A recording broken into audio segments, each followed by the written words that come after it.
Hello students, तो mission 50 के current affair series में आपका स्वागत है। सभी आप लोग सभी कैसे हैं?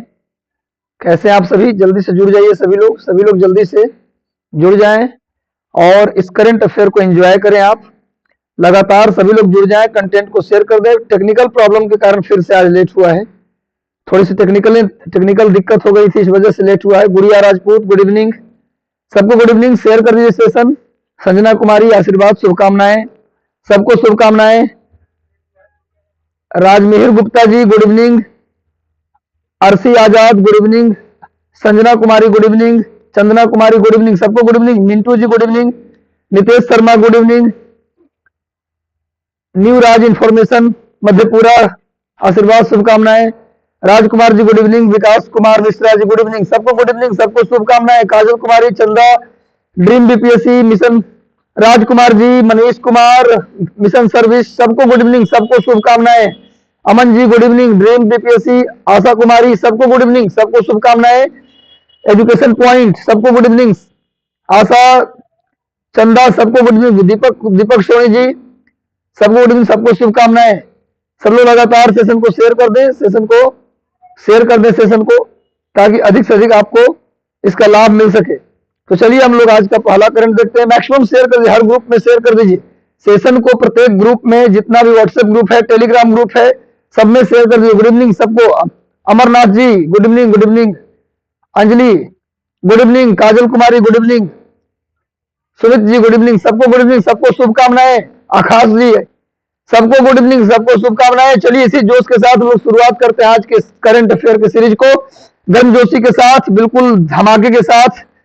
तो चलिए लगातार सेशन को शेयर कर दीजिए, सेशन को लाइक कर दीजिए। सबसे पहले तो सेशन को लाइक कर दीजिए, शेयर कर दीजिए, और अगर चैनल पर नए तो सब्सक्राइब कर लें और बेल आइकन दबा दें ताकि सारा नोटिफिकेशन आपको मिलता रहे। तो चलिए आज का करंट अफेयर सामने चित्र में भी दिख रही है, रेखा शर्मा ही है।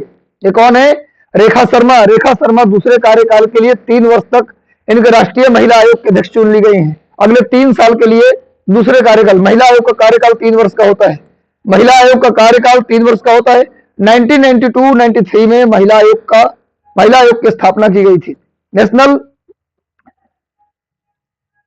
वुमेन कमीशन, राष्ट्रीय महिला आयोग, इसकी स्थापना 1992-93 में की गई थी और इसका कार्यकाल 3 वर्ष का होता है।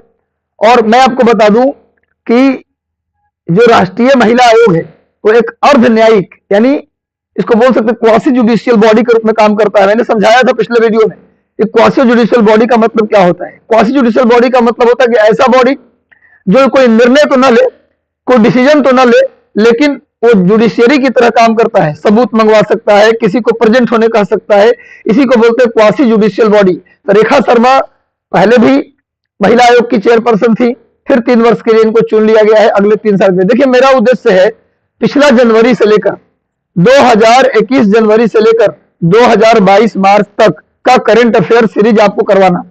हम कोशिश करेंगे कि 2021 जनवरी से लेकर 2022 के मार्च या मिड अप्रैल तक का करंट अफेयर आपका कंप्लीट करा दें ताकि कहीं से भी करंट अफेयर ना छूटे। तो मैं कोशिश यही कर रहा हूं कि पिछले जनवरी से लेकर अभी तक का जो करंट चल रहा है उन सब को कवर करता चलूं। ये हमारी पूरी कोशिश है।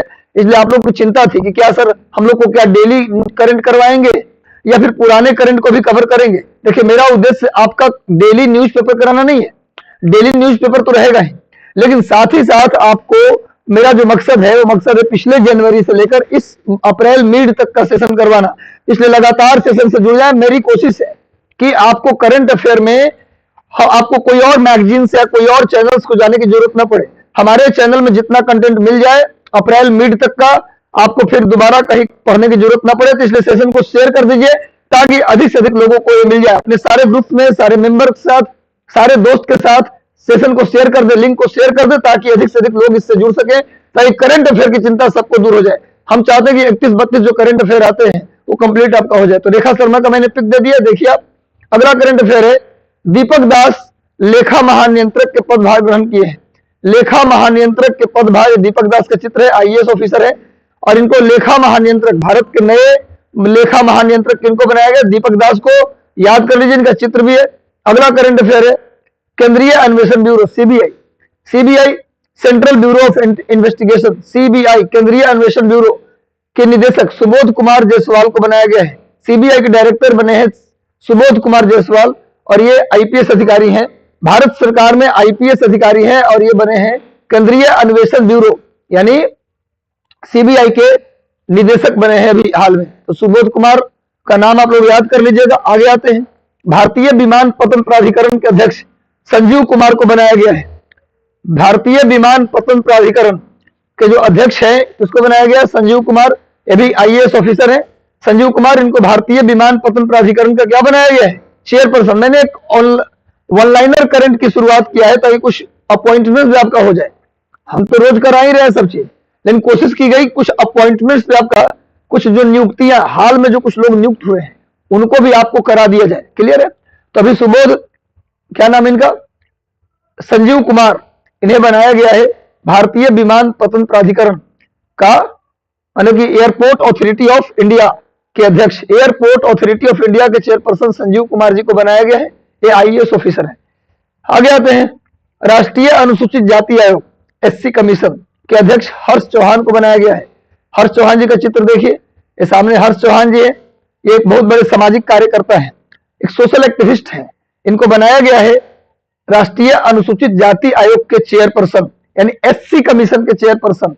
आप जानते हैं कि एससी आयोग, एसटी आयोग और ओबीसी आयोग, ये तीनों के तीनों जो आयोग हैं, एससी एसटी एंड ओबीसी के जो आयोग हैं, ये एक संवैधानिक आयोग है, ये कॉन्स्टिट्यूशनल आयोग है, संवैधानिक आयोग है। अनुसूचित जाति आयोग, अनुसूचित जनजाति आयोग और अन्य पिछड़ा वर्ग आयोग। क्वेश्चन आ जाए कि इनमें से कौन सा आयोग संवैधानिक है?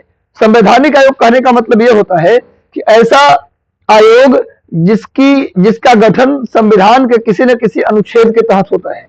ऐसा आयोग जिसका गठन संविधान के किसी न किसी अनुच्छेद के अंदर हो, उसके लिए कोई न कोई आर्टिकल हो, अनुच्छेद हो, तो समझो संवैधानिक आयोग है। महिला आयोग, उसके लिए कोई अनुच्छेद नहीं है तो महिला आयोग संवैधानिक आयोग नहीं है। मानवाधिकार आयोग, उसके लिए कोई अनुच्छेद नहीं है तो मानवाधिकार आयोग संवैधानिक आयोग नहीं है। लेकिन अनुसूचित जाति आयोग, अनुसूचित जनजाति आयोग और अन्य पिछड़ा वर्ग आयोग, इनके लिए क्या है भाई? इनके लिए अलग से अनुच्छेद है, संविधान में इनका एक आर्टिकल है, इसलिए इनको हम संवैधानिक आयोग कहेंगे। तो अनुसूचित जाति आयोग अनुच्छेद 338 में है, नोट कर लो। एससी कमीशन अनुसूचित जाति आयोग अनुच्छेद 338, अनुसूचित जनजाति आयोग अनुच्छेद 338 ए, अनुसूचित जनजाति आयोग अनुच्छेद 338 ए और ओबीसी यानी अन्य पिछड़ा वर्ग आयोग अनुच्छेद 338 बी, यानी 338 में एससी कमीशन, 338 ए में एसटी कमीशन और 338 बी में, जल्दी से नोट कर लो, ओबीसी कमीशन। प्रधानमंत्री नरेंद्र मोदी जब प्रधानमंत्री बने तो अन्य पिछड़ा वर्ग आयोग के लिए अलग से कमीशन का गठन करवा दिया। वैसे बता दूं कि अन्य पिछड़ा वर्ग आयोग के लिए पहले टेम्पररी कमीशन की चर्चा की गई थी, अब अस्थायी कमीशन बन गया। 338 बी के तहत अन्य पिछड़ा वर्ग आयोग के लिए अस्थायी कमीशन बन गया। लेकिन अन्य पिछड़ा वर्ग जो आयोग है, अन्य पिछड़ा वर्ग जो आयोग है उसके लिए पहले टेम्पररी कमीशन था। अनुच्छेद 340 में राष्ट्रपति को जब जब लगे कि अन्य पिछड़ा वर्ग आयोग की स्थिति खराब है तो उनकी स्थिति की जांच के लिए क्या करेंगे? एक टेम्पररी कमीशन बनाएंगे ओबीसी के लिए। 340 में था ये, लेकिन टेम्पररी था। मोदी जी आए तो बोले कि नहीं, अन्य पिछड़ा वर्ग की भी एक सामाजिक स्थिति है, उनकी भी एक सोशल स्टेटस है, तो उनके लिए भी एक आयोग होना चाहिए। तो उन्होंने एक परमानेंट आयोग बना दिया ओबीसी का। तो 340 में पूछा जाए कि ओबीसी के लिए टेम्पररी कमीशन किस अनुच्छेद में, यानी अस्थायी कमीशन किस अनुच्छेद में, तो 340 में, और परमानेंट कमीशन किस में, तो 340 बी में। तो नोट कर लो भैया, अनुसूचित जाति आयोग के हर्ष चौहान बने हैं चेयरपर्सन एससी आयोग का, जिसका चर्चा 338 में है। ये एक सामाजिक कार्यकर्ता, इनको बनाया गया है। आगे आइए, लोकसभा के महासचिव के रूप में सेक्रेटरी ऑफ जनरल, महासचिव का मतलब जनरल सेक्रेटरी होता है, जनरल सेक्रेटरी ऑफ लोकसभा के रूप में उत्पल कुमार सिंह ने पदभार ग्रहण किया। ये उत्पल कुमार सिंह जी हैं, ये अभी लोकसभा के जनरल सेक्रेटरी यानी महासचिव बने हैं। लोकसभा के महासचिव आईएएस ऑफिसर होते हैं, इसके भी महासचिव आईएएस ऑफिसर बनाए जाते हैं। अभी वर्तमान में इन्हें लोकसभा महासचिव बनाया गया। किनको? उत्पल कुमार सिंह। फोटो देख लीजिए सामने, उत्पल कुमार सिंह जी हैं। वैसे बता दें कि लोकसभा के महासचिव बनने वाली पहली महिला कौन है? तो लिख लीजिए स्नेहलता श्रीवास्तव। लोकसभा के महासचिव बनने वाली पहली महिला पूछे तो आंसर होगा स्नेहलता श्रीवास्तव। इनसे पहले उत्पल कुमार जी से पहले वही थी लोकसभा महासचिव। ये पहली महिला थी जो लोकसभा के महासचिव के पद तक पहुंची थी। लोकसभा के स्पीकर कौन है? ओम बिरला। लोकसभा के स्पीकर कौन है?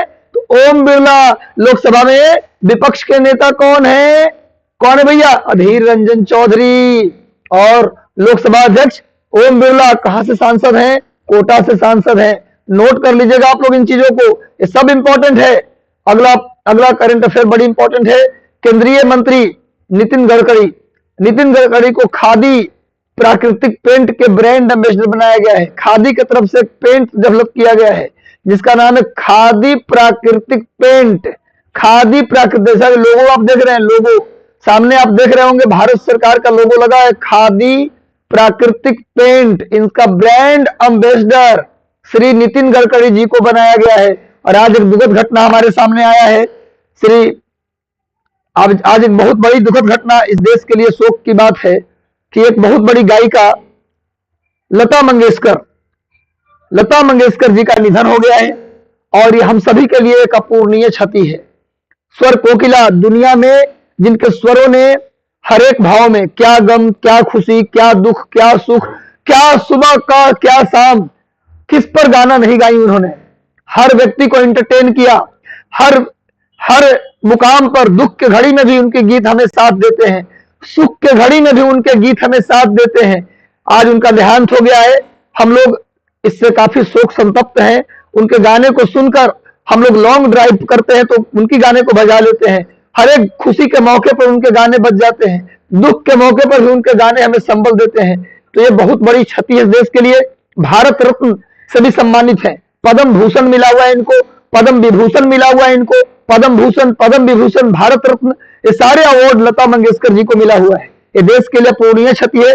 हम उनके प्रति शोक जाहिर करते हैं और आप सभी उनके प्रति शोक जाहिर करें क्योंकि यह देश की अपूरणीय क्षति है। क्योंकि इस तरह का स्वर पता नहीं सदियों में, कहते हैं हजारों साल नरगिस अपने बेनूरी पर रोती रही तब चमन में दीदावर पैदा होता है। चमन में दीदार, हजारों साल नरगिस रोती रही तो चमन में इस तरह के दीदार पैदा होते हैं। भैया बहुत कम देखने को मिलता है। जितनी विनम्रता, इतनी बड़ी अचीवमेंट के बाद इतनी बड़ी विनम्रता आपको और किसी लीजेंड में देखने को नहीं मिलेगा जितनी विनम्र थी दीदी। तो चलिए, आज इनका डेथ हो गया है, हम इन पर एक अलग सीरीज चलाएंगे आपके लिए। 2001 में इनको मिला है, बिल्कुल सही। लता जी बिल्कुल हमारी धरोहर थी नहीं, हैं और रहेंगी, हमेशा रहेंगी लता जी हमारी धरोहर। तो मैक्सिमम सेशन को शेयर कर दो, सेशन अधिकतम लोगों तक पहुंचा दो मेरे भाई। गांव गांव, शहर शहर, एक एक बच्चे तक, अपने सारे मित्रों तक लिंक डाल दो, लिंक शेयर कर दो। सामने लिंक शेयर करने का ऑप्शन होगा, शेयर कर दो। और सेशन अच्छा लग रहा तो लाइक कर दो मेरे भाई। तो खादी पेंट, खादी प्राकृतिक पेंट के ब्रांड एम्बेसडर बने हैं नितिन गडकरी, याद रखिएगा। आगे आइए, माव्या सुदन, बहुत बेहतरीन करंट है भैया। माव्या सुदन भारतीय वायुसेना में फाइटर पायलट के तौर पर ज्वाइन करने वाली पहली कश्मीरी महिला बन गई है। पहली कश्मीरी महिला है माव्या सुदन, भारतीय वायुसेना में फाइटर पायलट बनी है। फाइटर जेट उड़ाएंगी, फाइटर पायलट बन गई है, कश्मीर की पहली महिला है। कश्मीर की पहली महिला है माव्या सुदन, सामने पिक दे दिया मैंने। ये जम्मू की रहने वाली है, जम्मू के उधमपुर की रहने वाली है। और माव्या सुदन फाइटर पायलट बनने वाली पहली कश्मीरी महिला बन गई है। सामने चित्र है, देख लीजिए, भूलिएगा मत, नाम है इनका माव्या सुदन। आगे आते हैं, अगला करंट अफेयर। संजय दत्त को गोल्डन वीजा प्रदान किया गया है। संजय दत्त को गोल्डन वीजा प्रदान किया गया। आश्रिता उल्टी, अच्छा एक चीज और, अच्छा इसमें दो हो गया है। संजय दत्त को यूएई ने, इसको आप ऐसे कर लीजिएगा, यूएई ने, यहाँ पर दो करंट एक साथ आ गया है। संजय दत्त को यूएई मतलब संयुक्त अरब अमीरात ने गोल्डन वीजा प्रदान किया है। कुछ लोग जो स्पेशल होते हैं किसी देश के लिए, तो यूएई क्या करता है कि गोल्डन वीजा देता है उन लोगों को जो उन देश के लिए खास होते हैं। वहां के लिए जो खास लोग होते हैं, जो उनके देश को ब्रांडिंग करते हैं, उनके देश के लिए इंपॉर्टेंट होते हैं, किसी और देश के व्यक्ति उनको गोल्डन वीजा देता है, स्पेशली यूएई। तो नोट करिए, यूएई के द्वारा संजय दत्त को गोल्डन वीजा दिया गया। और यूएई जो है ना, उसकी राजधानी है अबू धाबी। यूएई की राजधानी का है अबू धाबी। यूएई के अंदर ही दुबई है, यूएई के अंदर ही शारजा है। दुबई, अबू धाबी, शारजा, इन सब जगह पर क्रिकेट का मैच होता है। आईसीसी का हेडक्वार्टर भी दुबई में है। इंटरनेशनल क्रिकेट काउंसिल का हेडक्वार्टर भी दुबई में है। अभी यूएई ने संजय दत्त को दिया गोल्डन वीजा, सामने फोटो है देख लीजिए। इसमें एक और करंट है, आश्रिता ओल्ती भारतीय सेना की पहली महिला फ्लाइट टेस्ट इंजीनियर बन गई है। सुनिए, ये माबिया सुदन जम्मू कश्मीर की फाइटर पायलट बनी है पहली, और आश्रिता ओल्ती ये भारतीय सेना की यानी कि इंडियन आर्मी की पहली महिला फ्लाइट टेस्ट इंजीनियर बन गई है। फ्लाइट टेस्ट इंजीनियर भारतीय सेना में पहली महिला, फ्लाइट टेस्ट इंजीनियर पहले भी होते होंगे, पहली महिला है आश्रिता ओल्ती जो भारतीय सेना में इंडियन आर्मी के अंदर भी तो प्लेन होते हैं, फ्लाइट होते हैं, इंडियन आर्मी के पहली फ्लाइट टेस्ट इंजीनियर बनी है पहली महिला आश्रिता ओल्ती, याद कर लीजिएगा। और गोल्डन वीजा किनको मिला है? संजय दत्त जी को मिला है। आगे आते हैं, हिंदी और मराठी सिनेमा के दिग्गज अभिनेता रमेश देव का मुंबई के एक अस्पताल में दिल के दौरा पड़ने से निधन हो गया। हिंदी और मराठी फिल्म के एक दिग्गज अभिनेता थे रमेश देव, उनका मुंबई में 93 साल की उम्र में निधन हो गया। रमेश देव अपने व्यापक करियर में कई हिंदी और कई मराठी फिल्मों में योगदान दिया। देखिए, इनका चेहरा आप देखे होंगे। एक मूवी आई थी आनंद, अमिताभ बच्चन और किनकी?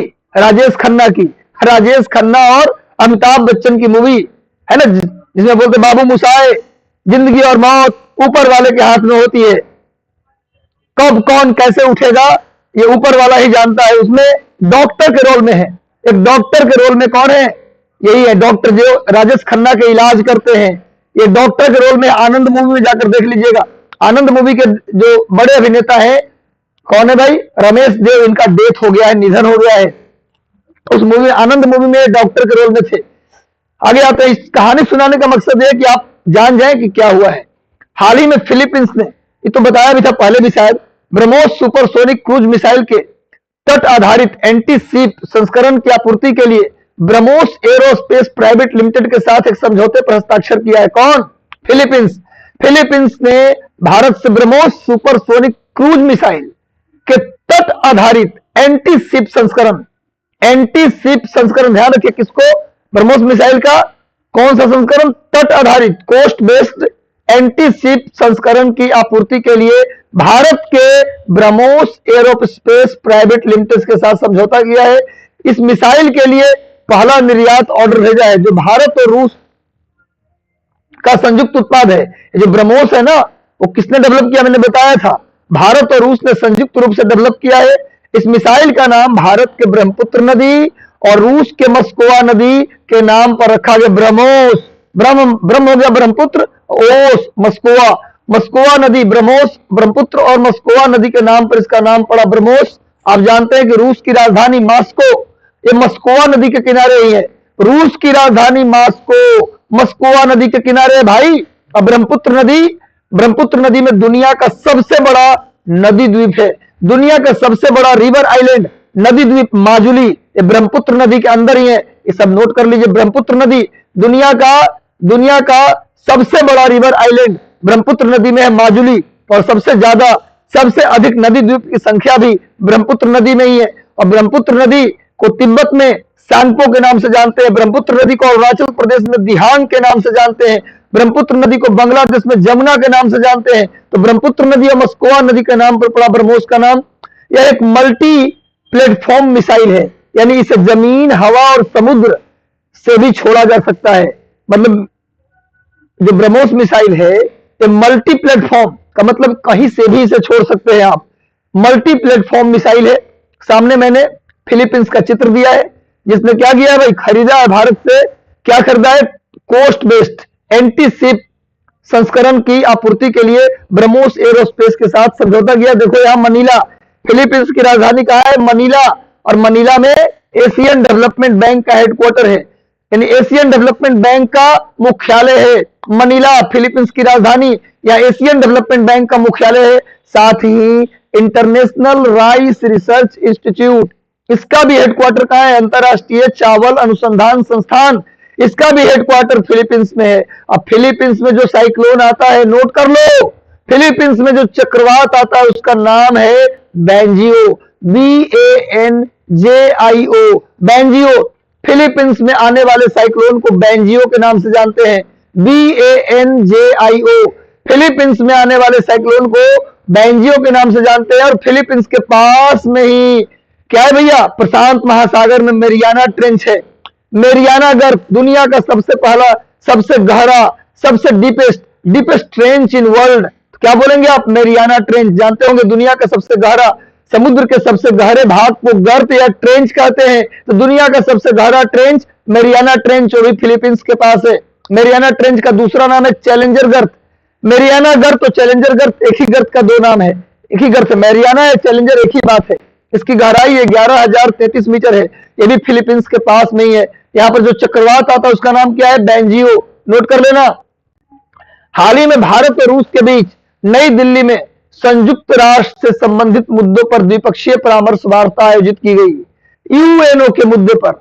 यूएनओ में किसको मिलेगा परमानेंट मेंबरशिप, किसको नहीं मिलेगा परमानेंट मेंबरशिप, यूएनओ के कानून में बदलाव होना चाहिए या नहीं होना चाहिए, इस मुद्दे को लेकर भारत और रूस आपस में बातचीत किए दिल्ली में, नई दिल्ली में। मैं बता दूं कि भारत रूस का पुराना दोस्त है। हर गलत सही हर एक मौके पर हमारा वो साथ दिया है। रूस हमारा फेवरेट मित्र है, सदाबहार मित्र है। जब जब हमने चाहा तब रूस हमारे लिए खड़ा रहा। हालांकि हम रूस के साथ हमेशा नहीं खड़े रहे, लेकिन रूस हमारे लिए हमेशा खड़ा रहा और आज भी रूस हमारे साथ खड़ा है उसी बात को लेकर। तो भारत और रूस के बीच यूएनओ में किस तरीके से बदलाव हो ताकि इंडिया को भी वहां ज्यादा राइट मिल सके, वहां के कानून में कैसे सुधार किया जाए, इस पर भारत रूस आपस में बातचीत पहले कर लिए हैं। वहां जाएंगे तो क्या स्ट्रेटजी अपनाना पड़ेगा। आगे रूस फरवरी 2022 में संयुक्त राष्ट्र सुरक्षा परिषद की अध्यक्षता करेगा। 2022 में भी देखिए करंट अफेयर है। 2022 में अभी फरवरी 2022 में संयुक्त राष्ट्र सुरक्षा परिषद की अध्यक्षता कौन करेगा भाई? रूस करेगा। यह चर्चा नाटो द्वारा पूर्व की ओर संभावित विस्तार को लेकर रूस और यूक्रेन के बीच तनाव की पृष्ठभूमि में हुई है।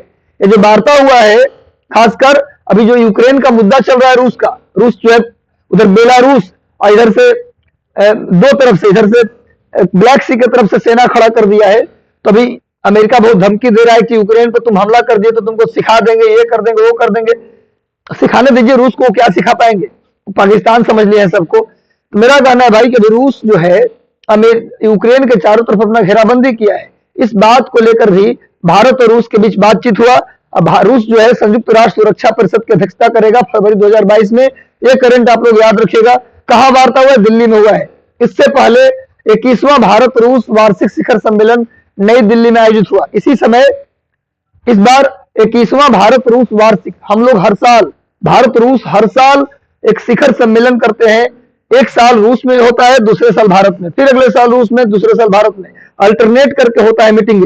इस साल अगर इंडिया में हुआ तो अगले साल फिर भारत में होगा। जैसे 21वां भारत में हुआ नई दिल्ली में, तो अगला जो होगा रूस के मॉस्को में होगा। तो कहने का मतलब यह है कि इस बार 21वां जो भारत रूस वार्षिक शिखर सम्मेलन था उसका भी आयोजन नई दिल्ली में किया गया। साथ में यूएनओ के मुद्दे पर भारत और रूस के बीच बातचीत हुई और साथ ही साथ यूक्रेन के मुद्दे पर भी दोनों देश के बीच बातचीत हुई। देखिए रसिया यहाँ पर दिया हुआ है, रूस की राजधानी मॉस्को। आपको देख रहे हो मैप में, रूस की राजधानी मॉस्को। मैंने बताया मस्कोवा नदी किनारे मस्कोवा है। ये नदी जो बना हुआ ब्लू कलर का, ये मस्कोवा नदी है। रूस की राजधानी मॉस्को, मस्कोवा नदी के किनारे पूरा रूस है। दुनिया का क्षेत्रफल के हिसाब से सबसे बड़ा देश, क्षेत्रफल के हिसाब से दुनिया का सबसे बड़ा देश है रूस। दुनिया का सबसे बड़ा देश है रूस, एरिया के हिसाब से। क्षेत्रफल सबसे ज्यादा किसका है? रूस का।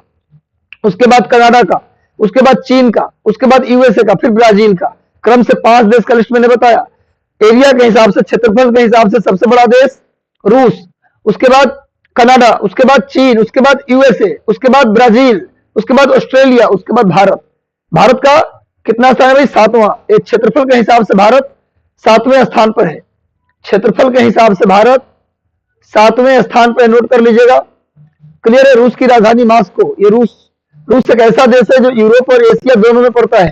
एशिया और यूरोप दोनों में पड़ता है रूस, नोट कर लीजिएगा। ये सामने देखिए रूस की बाउंड्री को छू कौन रहा है? कौन कौन इसकी बाउंड्री को छू रहा है जरा देख ले।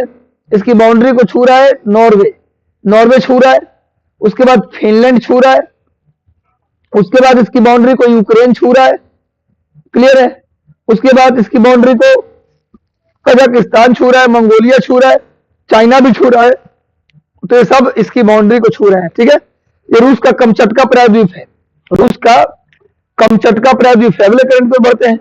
लेफ्टिनेंट जनरल वीएवी रेड्डी को रक्षा खुफिया एजेंसी के नए प्रमुख के रूप में नियुक्त किया गया है। लेफ्टिनेंट जनरल GAV रेड्डी क्या बनाया गया इनको? डिफेंस इंटेलिजेंस एजेंसी का चीफ बनाया गया, प्रमुख बनाया गया है।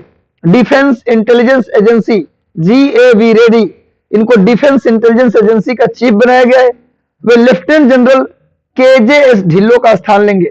इससे पहले डिफेंस इंटेलिजेंस यूनिट एजेंसी का चीफ KJS ढिल्लों थे। KJS ढिल्लों, उनके जगह पे बनाया गया है GAV रेड्डी को। सामने देखिए GAV रेड्डी का चित्र दिया गया है। डिफेंस इंटेलिजेंस एजेंसी का चीफ बनाया गया किनके जगह पे? तो KJS ढिल्लों के जगह पर इनको बनाया गया है। क्या? डिफेंस इंटेलिजेंस एजेंसी का चीफ। नोट कर लीजिए। आगे आते हैं। अंतरराष्ट्रीय क्रिकेट परिषद ICC, international cricket council, headquarter कहां बताए? दुबई। हेडक्वार्टर कहां बताए? दुबई। इसने जिम्बाब्वे के पूर्व कप्तान ब्रैडन टेलर पर सभी प्रकार के क्रिकेट से 3.5 साल के लिए प्रतिबंध कर दिया गया है। जिम्बाब्वे के क्रिकेटर हैं जिनका नाम है ब्रैडन टेलर, इन पर सभी प्रकार के क्रिकेट से 3.5 साल के लिए इनको क्या किया गया? बैन कर दिया गया, नहीं खेल सकते। टेलर ने ICC एंटी करप्शन कोड के 4 आरोपों के साथ ही एंटी डोपिंग कोड से जुड़े एक अन्य आरोप को भी स्वीकार कर लिया है। ये जो जिम्बाब्वे के पूर्व कप्तान है ब्रैडन टेलर, इन्होंने एंटी डोपिंग जो कोड है उसका भी इन्होंने उल्लंघन किया था। डोप टेस्ट में भी फेल हो गए थे। ऐसे में इन पर चार्ज था ये सब, और खुद ये चार्ज इन्होंने स्वीकार कर लिया। इस बात को लेकर ICC ने इन पर 3 साल के लिए सभी फॉर्मेट से क्या कर दिया? इनको बैन कर दिया। किनको भैया?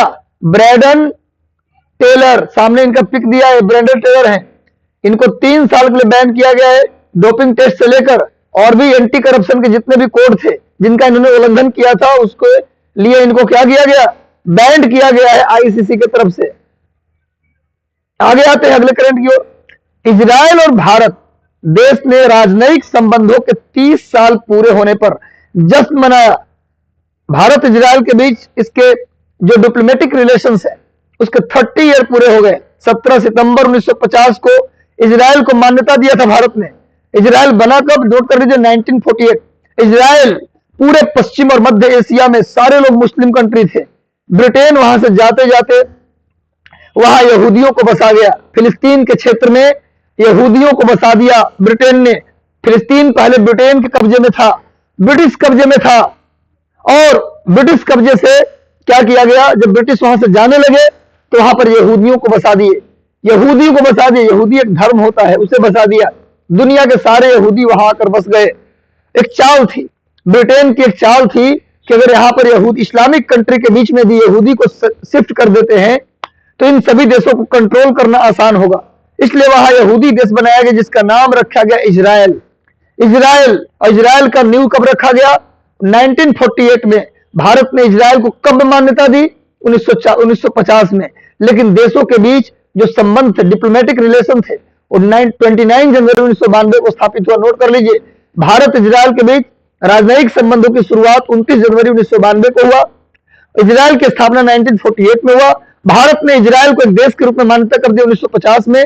अभी 30 साल हमारे 2022 में, 29 जनवरी को 2022 में 30 साल पूरे हो गए। 30वीं वर्षगांठ पर हमारे प्रधानमंत्री मोदी ने विश्वास जताया कि भारत और इजराइल की दोस्ती आने वाले दशकों में आपसी सहयोग के लिए नए कीर्तिमान, नया रिकॉर्ड बनाएगा। भारत इजराइल का दोस्त तो पहले से भी था, लेकिन इजराइल भारत का दोस्त था, भारत इजराइल का दोस्त नहीं था। इजराइल हमें हर एक मौके पर मदद किया है। जब भी हमें जरूरत पड़ा इजराइल ने हमें सहायता किया है। लेकिन जब इजराइल को जरूरत पड़ा इंडिया का, इजराइल ने भारत ने उसका सहायता नहीं किया। क्यों नहीं किया? उसके पीछे कुछ रीजन थे। फिलिस्तीन का मुद्दा था, भारत में कश्मीर का मुद्दा था। दोनों मुद्दे को कंपेयर करता था भारत। लेकिन हमें एक स्टेप आगे जाना था। हमें एक रिलेशन को एक घटना को दूसरे घटना से कांग्रेस पार्टी कंपेयर करती थी। अभी मोदी जी बोले कंपेयर करके काम नहीं चलेगा, हमें एक स्टेप आगे जाकर रिलेशन बनाना है। तो मोदी जी जब से आए हैं, हम एक कदम आगे बढ़ के इजराइल के साथ दोस्ती निभा रहे हैं, और मुझे लगता है ठीक है। ये इसमें कोई गड़बड़ वाली बात नहीं है। स्टेप तो आगे बढ़ाना ही पड़ेगा, कुछ ना कुछ बेहतर तो करना ही पड़ेगा, तभी जाके लोग डरेंगे। एक्चुअली एटीट्यूड में रहना जरूरी होता है। भारत का प्रॉब्लम क्या था कि भारत, अजी मैं तो शांत देश हूं जी, अजी मेरा क्या है जी, मैं तो बहुत ही शांति से रहता हूं जी। तो ये गड़बड़ है। तो सभी लोग सेशन को शेयर कर दो। बेहतर सेशन हो रहा है, सेशन बेहतर हो रहा है, डिटेल्ड सेशन हो रहा है, सेशन को अधिकतम शेयर कर दो सभी लोग। शेयर तुम लोग नहीं करते हो। लगातार हम लोग जुड़ते हैं, लोगों को जोड़ते हैं, सेशन सब लोग शेयर आप लोग नहीं करते। एक कमी आप लोगों की है कि आप लोग इतनी मेहनत करता हूं उसके बावजूद भी सेशन शेयर नहीं करते। चलिए सेशन को शेयर कर दीजिए आप लोग कितने अच्छे बच्चे, कितने अच्छे स्टूडेंट्स हैं, जल्दी से सेशन को शेयर कर दीजिए। ये भाई देखो सामने इजराइल का मिडिल ईस्ट एशिया का मैप दिखाया हूं। ये देखो ईरान है, इराक है, ईरान का पुराना नाम है फारस, ये इराक है, इसका पुराना नाम है मेसोपोटामिया, ये ओमान है, ये यमन है, यहाँ हरमुज स्ट्रेट है, हरमुज संधि, और यहाँ पर सऊदी अरब है, ये जॉर्डन है, ये सीरिया है, और यहाँ लेबनान है। ये जॉर्डन, ये सीरिया और ये लेबनान। और इसके नीचे जो ये देख रहे हैं आप, ये जो हमारा है ये है इजराइल। इजराइल के अंदर अभी छोटा सा देख रहे होंगे बना हुआ पिंक कलर का, वही फिलिस्तीन है। और ये सिनाई पेनिनसुला है इजिप्ट का, ये पूरा इजिप्ट है, यहीं पर सुएज नहर है। यहाँ पर सुएज नहर है जो मेडिटेरियन सी को रेड सी से, भूमध्य सागर को लाल सागर से जोड़ता है। यहाँ बाबल मंदेब है जो गल्फ ऑफ अदन को रेड सी से जोड़ता है। लाल सागर को अदन की खाड़ी से कौन जोड़ता है भाई? लाल सागर को अदन की खाड़ी से बाबल मंदेब जोड़ता है। और गल्फ ऑफ ओमान को gulf of Persian, Persian gulf से ओमान की खाड़ी से कौन जोड़ता है? हरमुज जोड़ता है, नोट कर लीजिएगा। और यहाँ पर तुर्की है। तुर्की एक ऐसा देश है जो एशिया यूरोप दोनों में पड़ता है। इसका ऊपर वाला भाग यूरोप में है, नीचे वाला भाग एशिया में है। यही हमारा इजराइल है, यहूदी देश, पूरा इस्लामिक कंट्री है। उसके बीच में एकमात्र यहूदी देश कौन है? इजराइल है, जिसकी स्थापना 1948 में की गई थी। 30 साल पूरे हो गए भारत के संबंध का। 29 जनवरी 2022 को हमारे संबंध के 30 साल पूरे हो गए। इसमें प्रधानमंत्री मोदी ने खुशी जताया है। आगे बढ़ते हैं, अगला करेंट। बांग्लादेश पिछले कुछ वर्षों में भारतीय अनार के निर्यात के लिए शीर्ष गंतव्य के रूप में उभरा है। पिछले वित्तीय वर्ष में भारत ने 68,502.9 टन फलों का निर्यात किया था, जिसमें से 36,906.77 टन यानी 50% से अधिक बांग्लादेश को दिया था। अनार दुनिया के उष्णकटिबंधीय और उपोष्णकटिबंधीय क्षेत्रों में उगाया जाता है। भारत अभी सबसे ज्यादा बांग्लादेश को कुछ वर्षों में अनार जो भेज रहा है, अनार जानते होंगे आप, अनार भेजा जा रहा है बांग्लादेश को। अभी टोटल कितना गया भैया? 68,502.9 टन फलों का निर्यात किया टोटल। इंडिया जो दुनिया को फल भेजा है, आप जानते हैं फल के उत्पादन में, फ्रूट के उत्पादन में इंडिया का टॉप रैंक है। और उस फ्रूट को इंडिया एक्सपोर्ट करता है, निर्यात करता है दुनिया के देशों को। इस बार 68,502.9 टन टोटल फलों का निर्यात हुआ है, जिसमें से अकेले बांग्लादेश को भारत ने कितना भेजा है? 36,906। माने सबसे ज्यादा फल, भारत का फल कौन खाता है? बांग्लादेश। तो ये है बात। अनार कहाँ का पौधा है भाई? तो उष्णकटिबंधीय और उपोष्णकटिबंधीय क्षेत्रों का पौधा है। अनार उष्णकटिबंध और उपोष्णकटिबंध यानी कहां से कहां तक? 0 डिग्री से लेकर 40 डिग्री तक, 0 डिग्री लैटिट्यूड से लेकर 40 डिग्री लैटिट्यूड का जो एरिया है उसे टेम्परेट और ट्रॉपिकल बेल्ट के नाम से जानते हैं। तो उष्णकटिबंधीय और उपोष्णकटिबंधीय क्षेत्र का पौधा अनार है। तो ज्योग्राफिकल कंडीशन भी जान जाइए। सामने बांग्लादेश भारत का मैप दिया गया है। ये देखिए बांग्लादेश है। भारत का 50% से ज्यादा फल कौन खरीदता है भाई? कौन खरीदता है? बांग्लादेश। उसमें भी ज्यादा क्या खरीदता है? ये अनार खरीदता है भारत से। इस बार अनार का निर्यात भारत ने बहुत ज्यादा किसको किया है? बांग्लादेश को किया है। बांग्लादेश की राजधानी ढाका है। भारत में इधर बांग्लादेश घिरा हुआ किससे? इधर मेघालय है, इधर त्रिपुरा है, इधर मिजोरम है, इधर पश्चिम बंगाल है, इन सब, इधर असम है। असम, मेघालय, त्रिपुरा, मिजोरम और पश्चिम बंगाल, इन सभी राज्यों को बांग्लादेश छूता है। पूछता है परीक्षा में, भारत का कौन कौन सा राज्य जो बांग्लादेश को छूता है? यहाँ अरब सागर है, यहाँ बंगाल की खाड़ी, एक मैप मैंने दिखा दिया भारत का। इधर पाकिस्तान है, ये नेपाल है, भूटान है, और नीचे इधर मालदीव है, इधर श्रीलंका है। इन सभी, इधर अफगानिस्तान है। इन सभी कंट्री को मिलाकर बोलते हैं साउथ एशिया। इन सभी कंट्री को मिलाकर क्या बोला जाता है? South Asia. पूरा अफगानिस्तान होते, पाकिस्तान होते हुए आइएगा नीचे, अफगानिस्तान से इधर आइएगा आप, पाकिस्तान, मालदीव होते हुए, श्रीलंका होते हुए आइएगा, तो पूरा आता है साउथ एशिया। इसी को बोलते हैं सार्क, SAARC, सार्क। सार्क का मतलब south Asia association of regional cooperation. South Asia association of regional cooperation. South Asia में कितने देश हैं? सार्क में कितने देश हैं? तो 8। सार्क में कितने देश हैं? 8। कौन कौन? अफगानिस्तान, पाकिस्तान, नेपाल, भूटान, भारत, बांग्लादेश, श्रीलंका और मालदीव। ये 8 देश का नाम मैंने लिया, ये सब सार्क के मेंबर हैं। सार्क की स्थापना 1985 में की गई थी, 1985 में की गई थी। इसका हेडक्वार्टर काठमांडू में है। नेपाल की राजधानी काठमांडू बागमती नदी के किनारे है, नोट कर लीजिएगा, काठमांडू बागमती नदी के किनारे है। आगे आते हैं, प्रत्येक साल 4 फरवरी को विश्व कैंसर दिवस मनाया जाता है। प्रत्येक वर्ष 4 फरवरी को क्या मनाते हैं? World cancer day. विश्व कैंसर दिवस को मनाने का उद्देश्य कैंसर के बारे में जागरूकता उत्पन्न करना और रोग का जल्दी से पता लगाने की जरूरत तथा कैंसर के उपचार पर ध्यान केंद्रित करना। इस दिवस का पहला लक्ष्य कैंसर से होने वाली मौतों को कम करना है। क्लियर है? 4 फरवरी को जो कैंसर दिवस मनाते हैं, किस लिए मनाते हैं? कैंसर के प्रति लोगों में जागरूकता बढ़ाना, ताकि कम से कम लोग कैंसर से मर सकें, कैंसर जैसी बीमारी से कम लोग का डेथ हो। उसके लिए 4 फरवरी को हर साल कैंसर दिवस मनाया जाता है। WHO के द्वारा इसकी घोषणा की गई थी। विश्व स्वास्थ्य संगठन की पहल पर साल 1933 में पहला कैंसर दिवस जेनेवा स्विट्जरलैंड में मनाया गया था।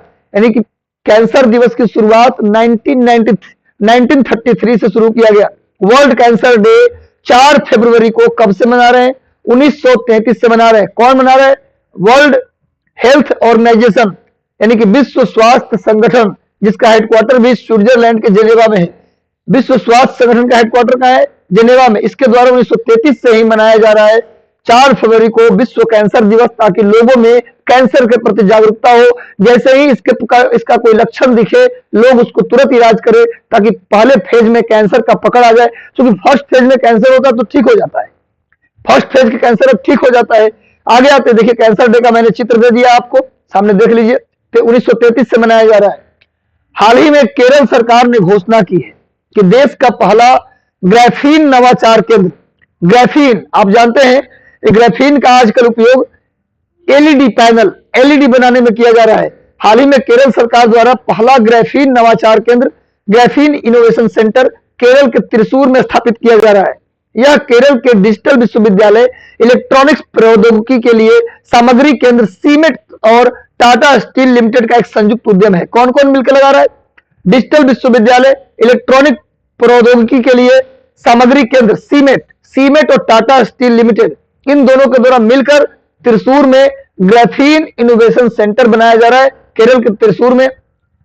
इससे पहले साल 2020 में हांगकांग की सिटी यूनिवर्सिटी के शोधकर्ताओं ने ग्राफीन मास्क का एक लेजर प्रेरित रूप तैयार किया था, जो कोरोना वायरस की प्रजातियों को निष्क्रिय करता था। एक ग्राफीन मास्क, अभी हांगकांग जो है चीन के एक अधिकार क्षेत्र का इलाका है। हांगकांग चीन के साउथ में पड़ता है। यहाँ के वैज्ञानिकों ने, सिटी यूनिवर्सिटी के शोधकर्ताओं ने ग्राफीन से बना हुआ एक मास्क डेवलप किया था, लेजर प्रिंट मास्क, जो कोरोना वायरस को निष्क्रिय कर देता था, खत्म कर देता था। 2020 में इसका खोज हुआ था। क्वेश्चन आ जाएगा, ग्राफीन बेस्ड मास्क किसने बनाया था? तो हांगकांग के सिटी यूनिवर्सिटी ने बनाया था। अभी ग्राफीन नवाचार केंद्र त्रिशूर में खोला जा रहा है। देखिए सामने त्रिशूर का चित्र है। त्रिशूर धार्मिक शहर है, केरल का एक धार्मिक शहर है त्रिशूर, खासकर ईसाई लोग यहाँ ज्यादा रहते हैं।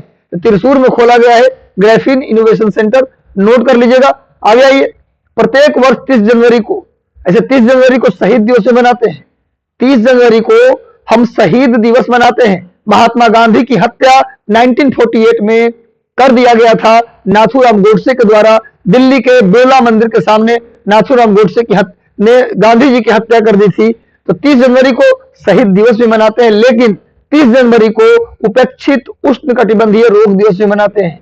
उष्णकटिबंध में जो गर्मी के कारण, ह्यूमिडिटी के कारण जो बीमारी पैदा होता है, उन बीमारी को बोलते हैं उपेक्षित उष्णकटिबंधीय रोग दिवस। उपेक्षित उष्णकटिबंधीय रोग किसको बोलते हैं भाई? तो ये बोलते हैं हम उस रोग को जो गर्मी और ह्यूमिडिटी के कारण पैदा होता है। वे रोग जिनको उपेक्षित कर दिया गया है, जिन पर ध्यान नहीं दिया जाता है, उसके लिए स्पेशली उपेक्षित उष्णकटिबंधीय रोग दिवस मनाया जाता है।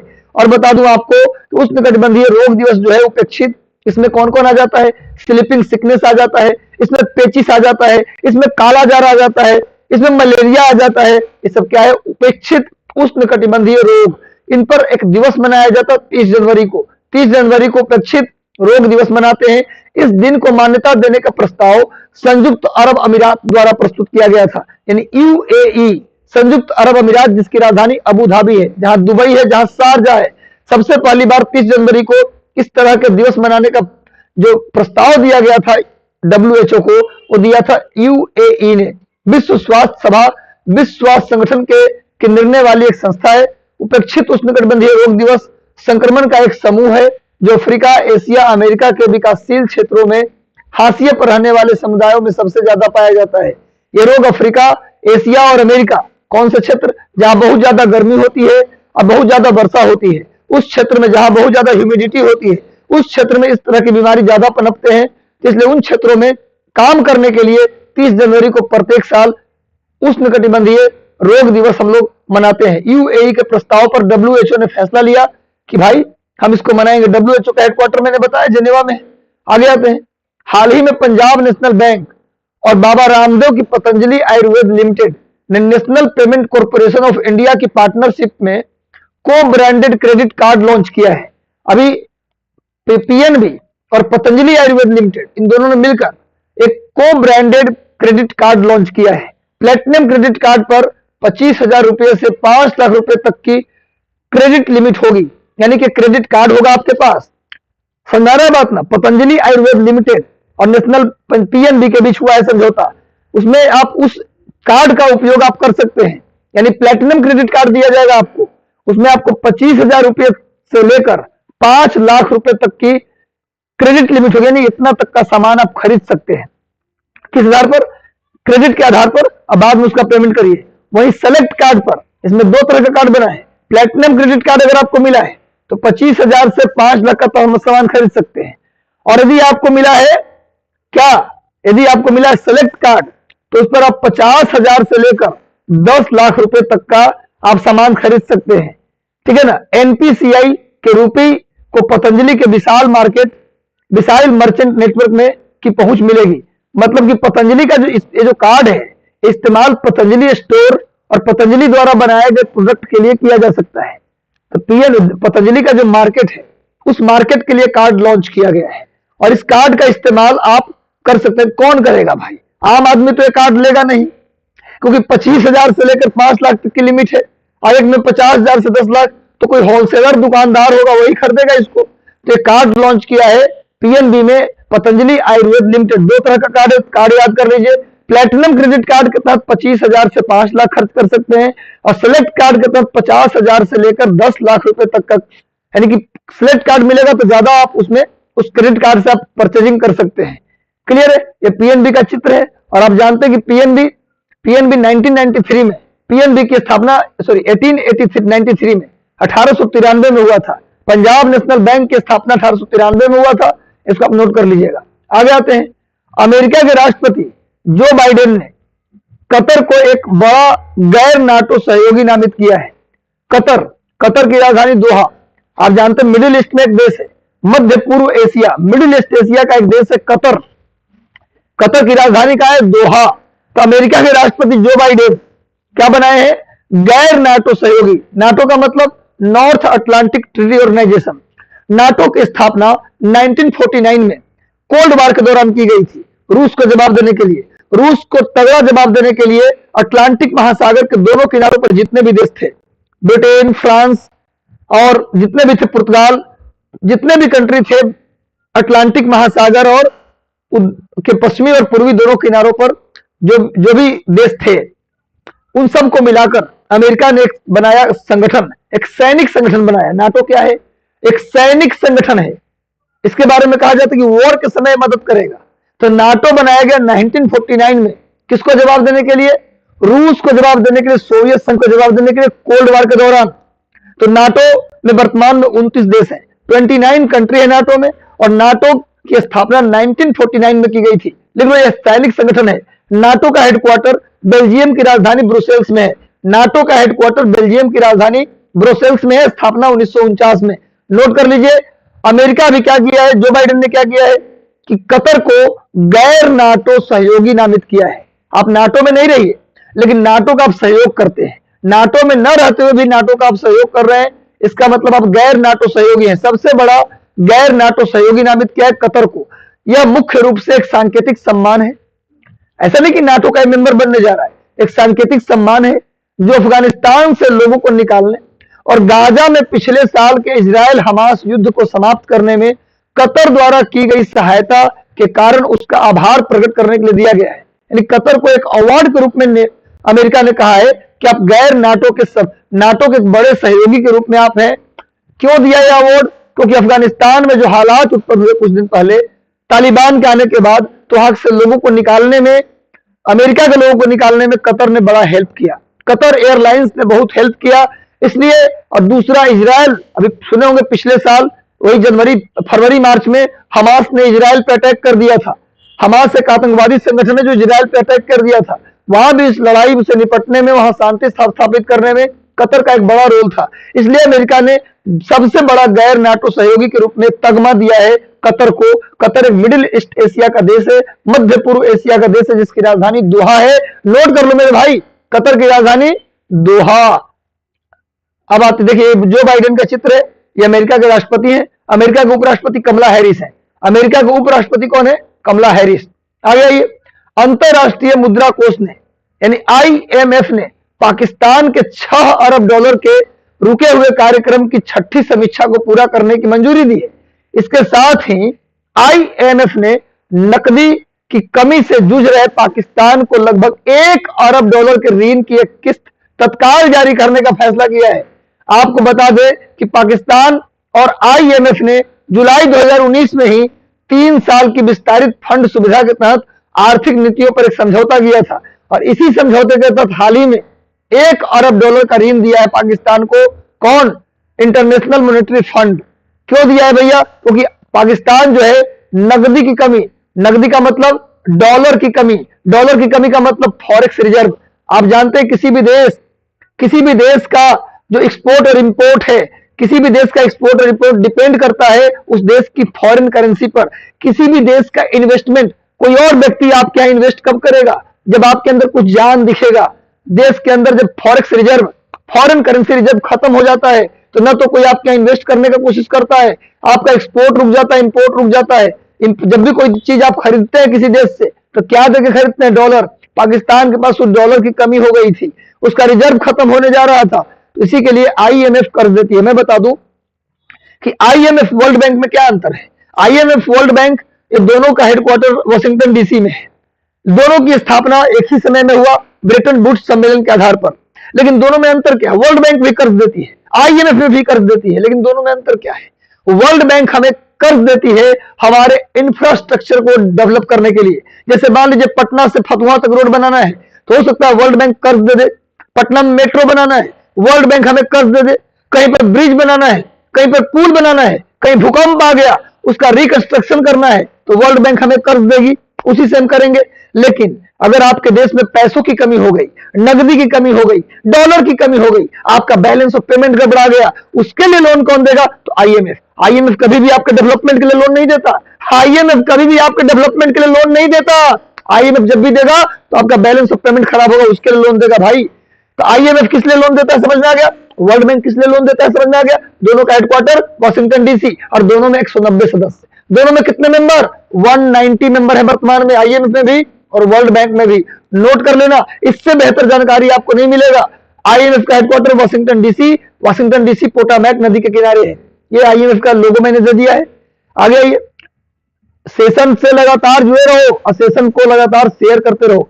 सेशन अधिकतम शेयर कर दो, मैक्सिमम लोगों तक सेशन पहुंचा दो मेरे भाई। तुम लोग आलसी हो, इतना मेहनत करता हूं, इतना बेहतरीन काम करता हूं, फिर भी तुम लोग सेशन को शेयर नहीं करते।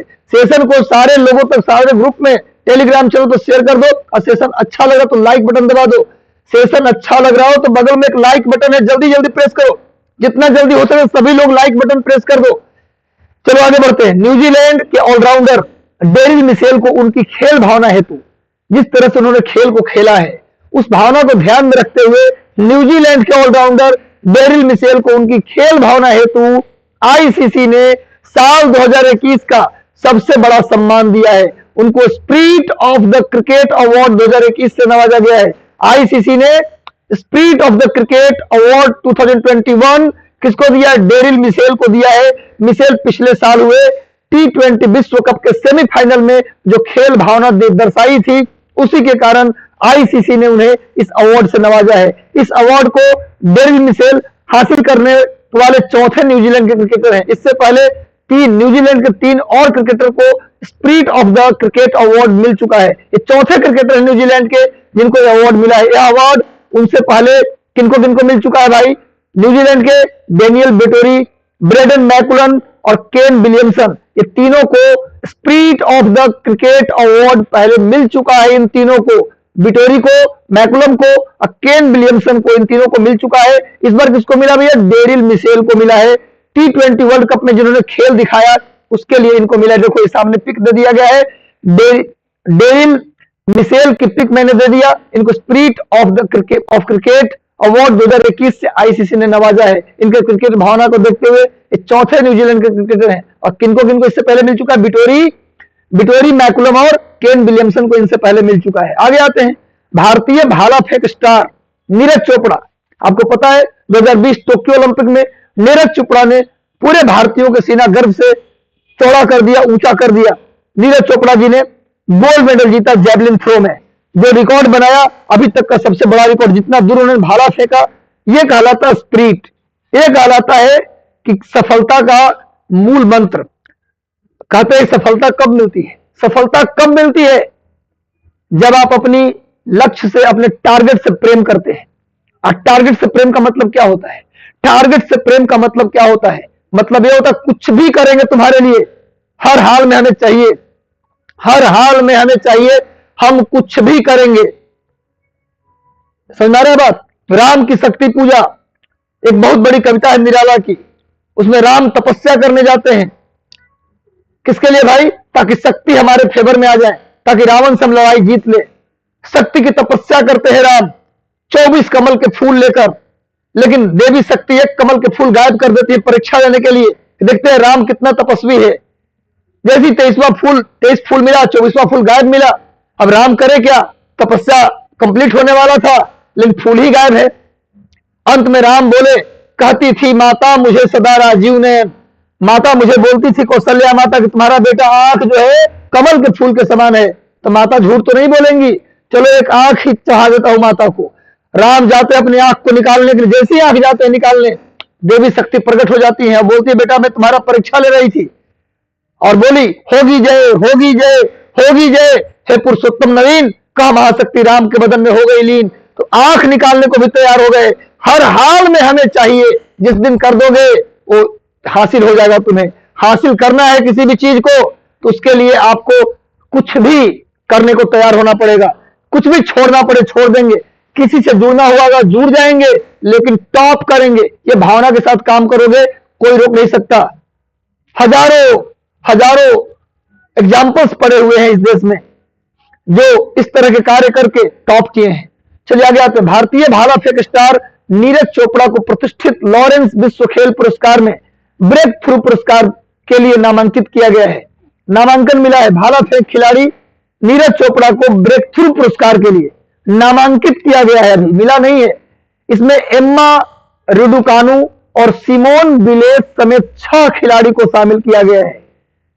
लॉरेंस विश्व खेल पुरस्कार के लिए, उसमें ब्रेक थ्रू पुरस्कार के लिए नीरज चोपड़ा के साथ एम्मा रुडुकानु और सिमोन बिलेस को भी शामिल किया गया। 6 खिलाड़ी को नामित किया गया। इस साल पुरस्कारों के 7 वर्गों के लिए नामांकन दुनिया भर के 1300 से अधिक प्रमुख खेल पत्रकारों प्रसारकों ने चुने हैं। विजेता का चयन लॉरेंस विश्व खेल अकादमी मतदान के द्वारा करेगी, जिसमें 71 महान खिलाड़ी चुने जाएंगे। ये नीरज चोपड़ा है, इनका चित्र पहले भी आपको मैं दिखा चुका हूं। ये गोल्ड मेडल जीते थे। किसके लिए? ब्रेक थ्रू अवार्ड के लिए इनको लॉरेंस मैगजीन की तरफ से चुना गया है। आगे आते हैं। इंग्लैंड और वेल्स क्रिकेट बोर्ड ने पुष्टि की है कि एस्ले जाइल्स इंग्लैंड और वेल्स क्रिकेट बोर्ड ने पुष्टि की है कि एस्ले जाइल्स मेंस क्रिकेट के मैनेजिंग डायरेक्टर पद से इस्तीफा दे दिया है। यानी एस्ले जाइल्स ने वेल्स क्रिकेट बोर्ड के मैनेजिंग डायरेक्टर के पद से रिजाइन कर दिया है। पिछले महीने एसेज में इंग्लैंड को मिली हार के बाद एस्ले जाइल्स ने कदम उठाया है। पिछले महीने आप जानते हो कि ऑस्ट्रेलिया को इंग्लैंड और वेल्स क्रिकेट बोर्ड के जो अध्यक्ष है एस्ले जाइल्स मैनेजिंग डायरेक्टर थे। इन्होंने एसेज में इंग्लैंड की हार के बाद, आप सुने होंगे पिछले महीने जो खेल हुआ है ऑस्ट्रेलिया और इंग्लैंड के बीच एसेज ट्रॉफी हुआ था, उसमें ऑस्ट्रेलिया ने जीत हासिल कर ली थी, इंग्लैंड हार गया था। तो इस हार के कारण उन्होंने इस्तीफा दे दिया है। टीम को ऑस्ट्रेलिया से 4-0 से हार मिला था, मैंने पढ़ाया है। पिछला जो सीरीज जाके आप लोग देख लीजिएगा। मैं इसलिए बोलता हूं पिछले सीरीज को आप लोग जरूर देखें, ताकि आपको जितने भी करंट मैंने करवा दिया अभी तक में, मैंने आपको करा दिया कुल मिला के करीब 500 करंट के आसपास मैंने करा दिया। पिछला करंट आप लोग जाके जरूर देख लीजिएगा, 500 पॉइंट मैंने करा दिया। ये समझिए कि 500 से ऊपर जा रहा है।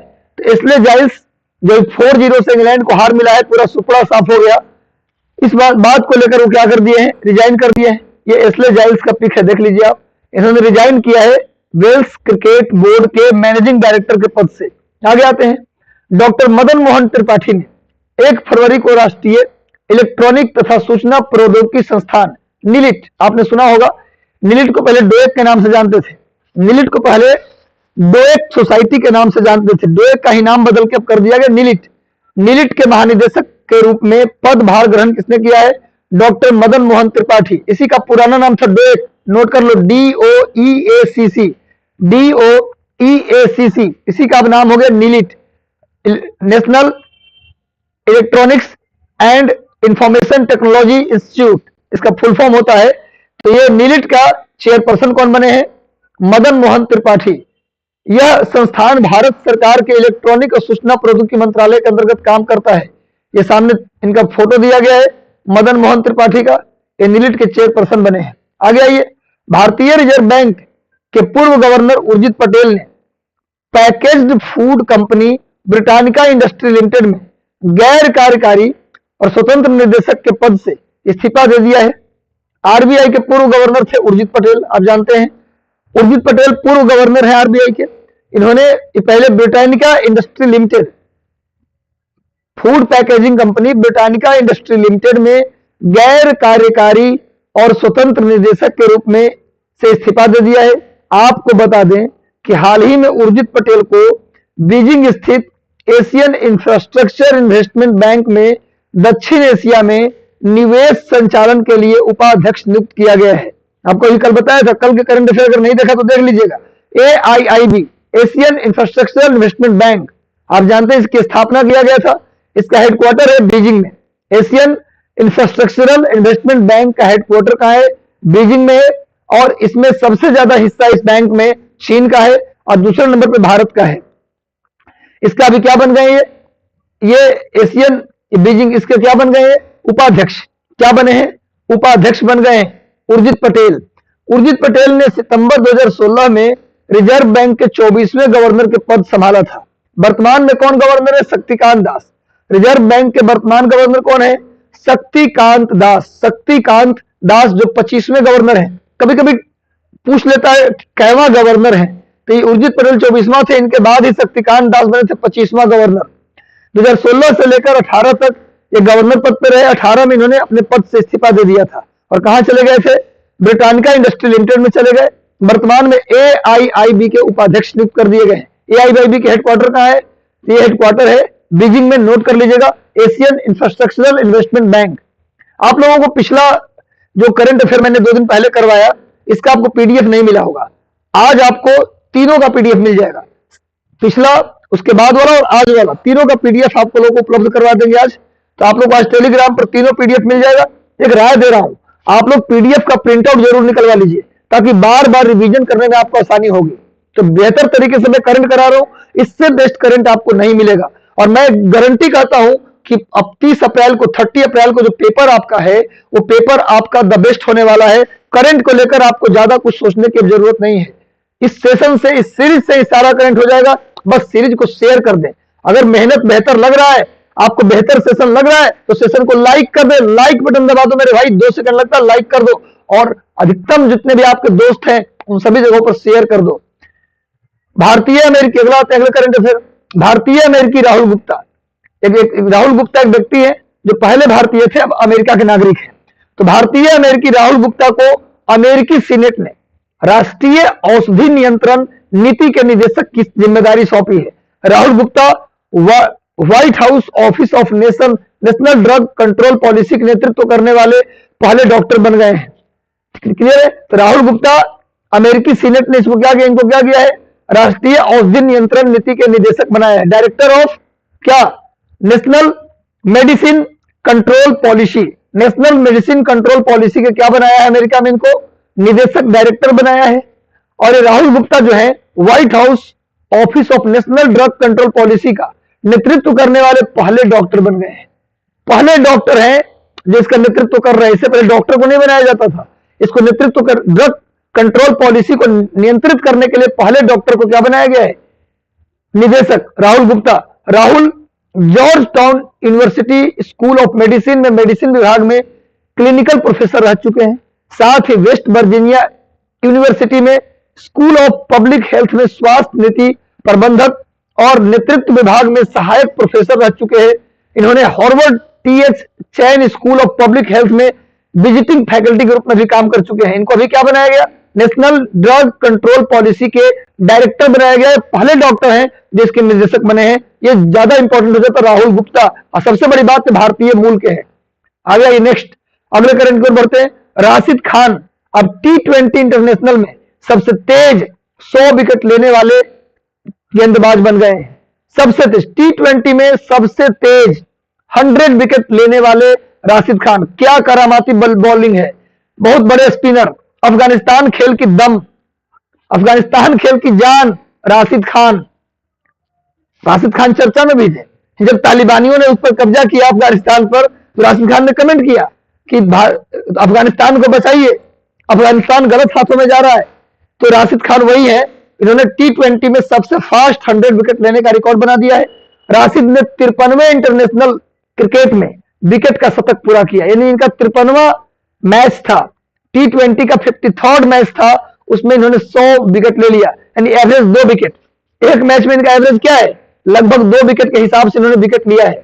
खास बात यह है कि राशिद खान के नाम वनडे इंटरनेशनल में भी सबसे तेज 100 विकेट लेने का रिकॉर्ड है। सोच लीजिए, दोनों हो गया इंपॉर्टेंट।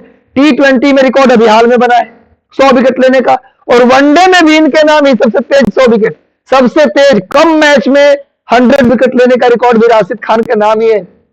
साल 2018 में अपने 44वें वनडे इंटरनेशनल में राशिद खान ने 100 विकेट पूरे कर लिए थे। सोच लो, यहां तो 2 से भी ज्यादा का रेशियो है, हर मैच में 2 विकेट से भी ज्यादा है।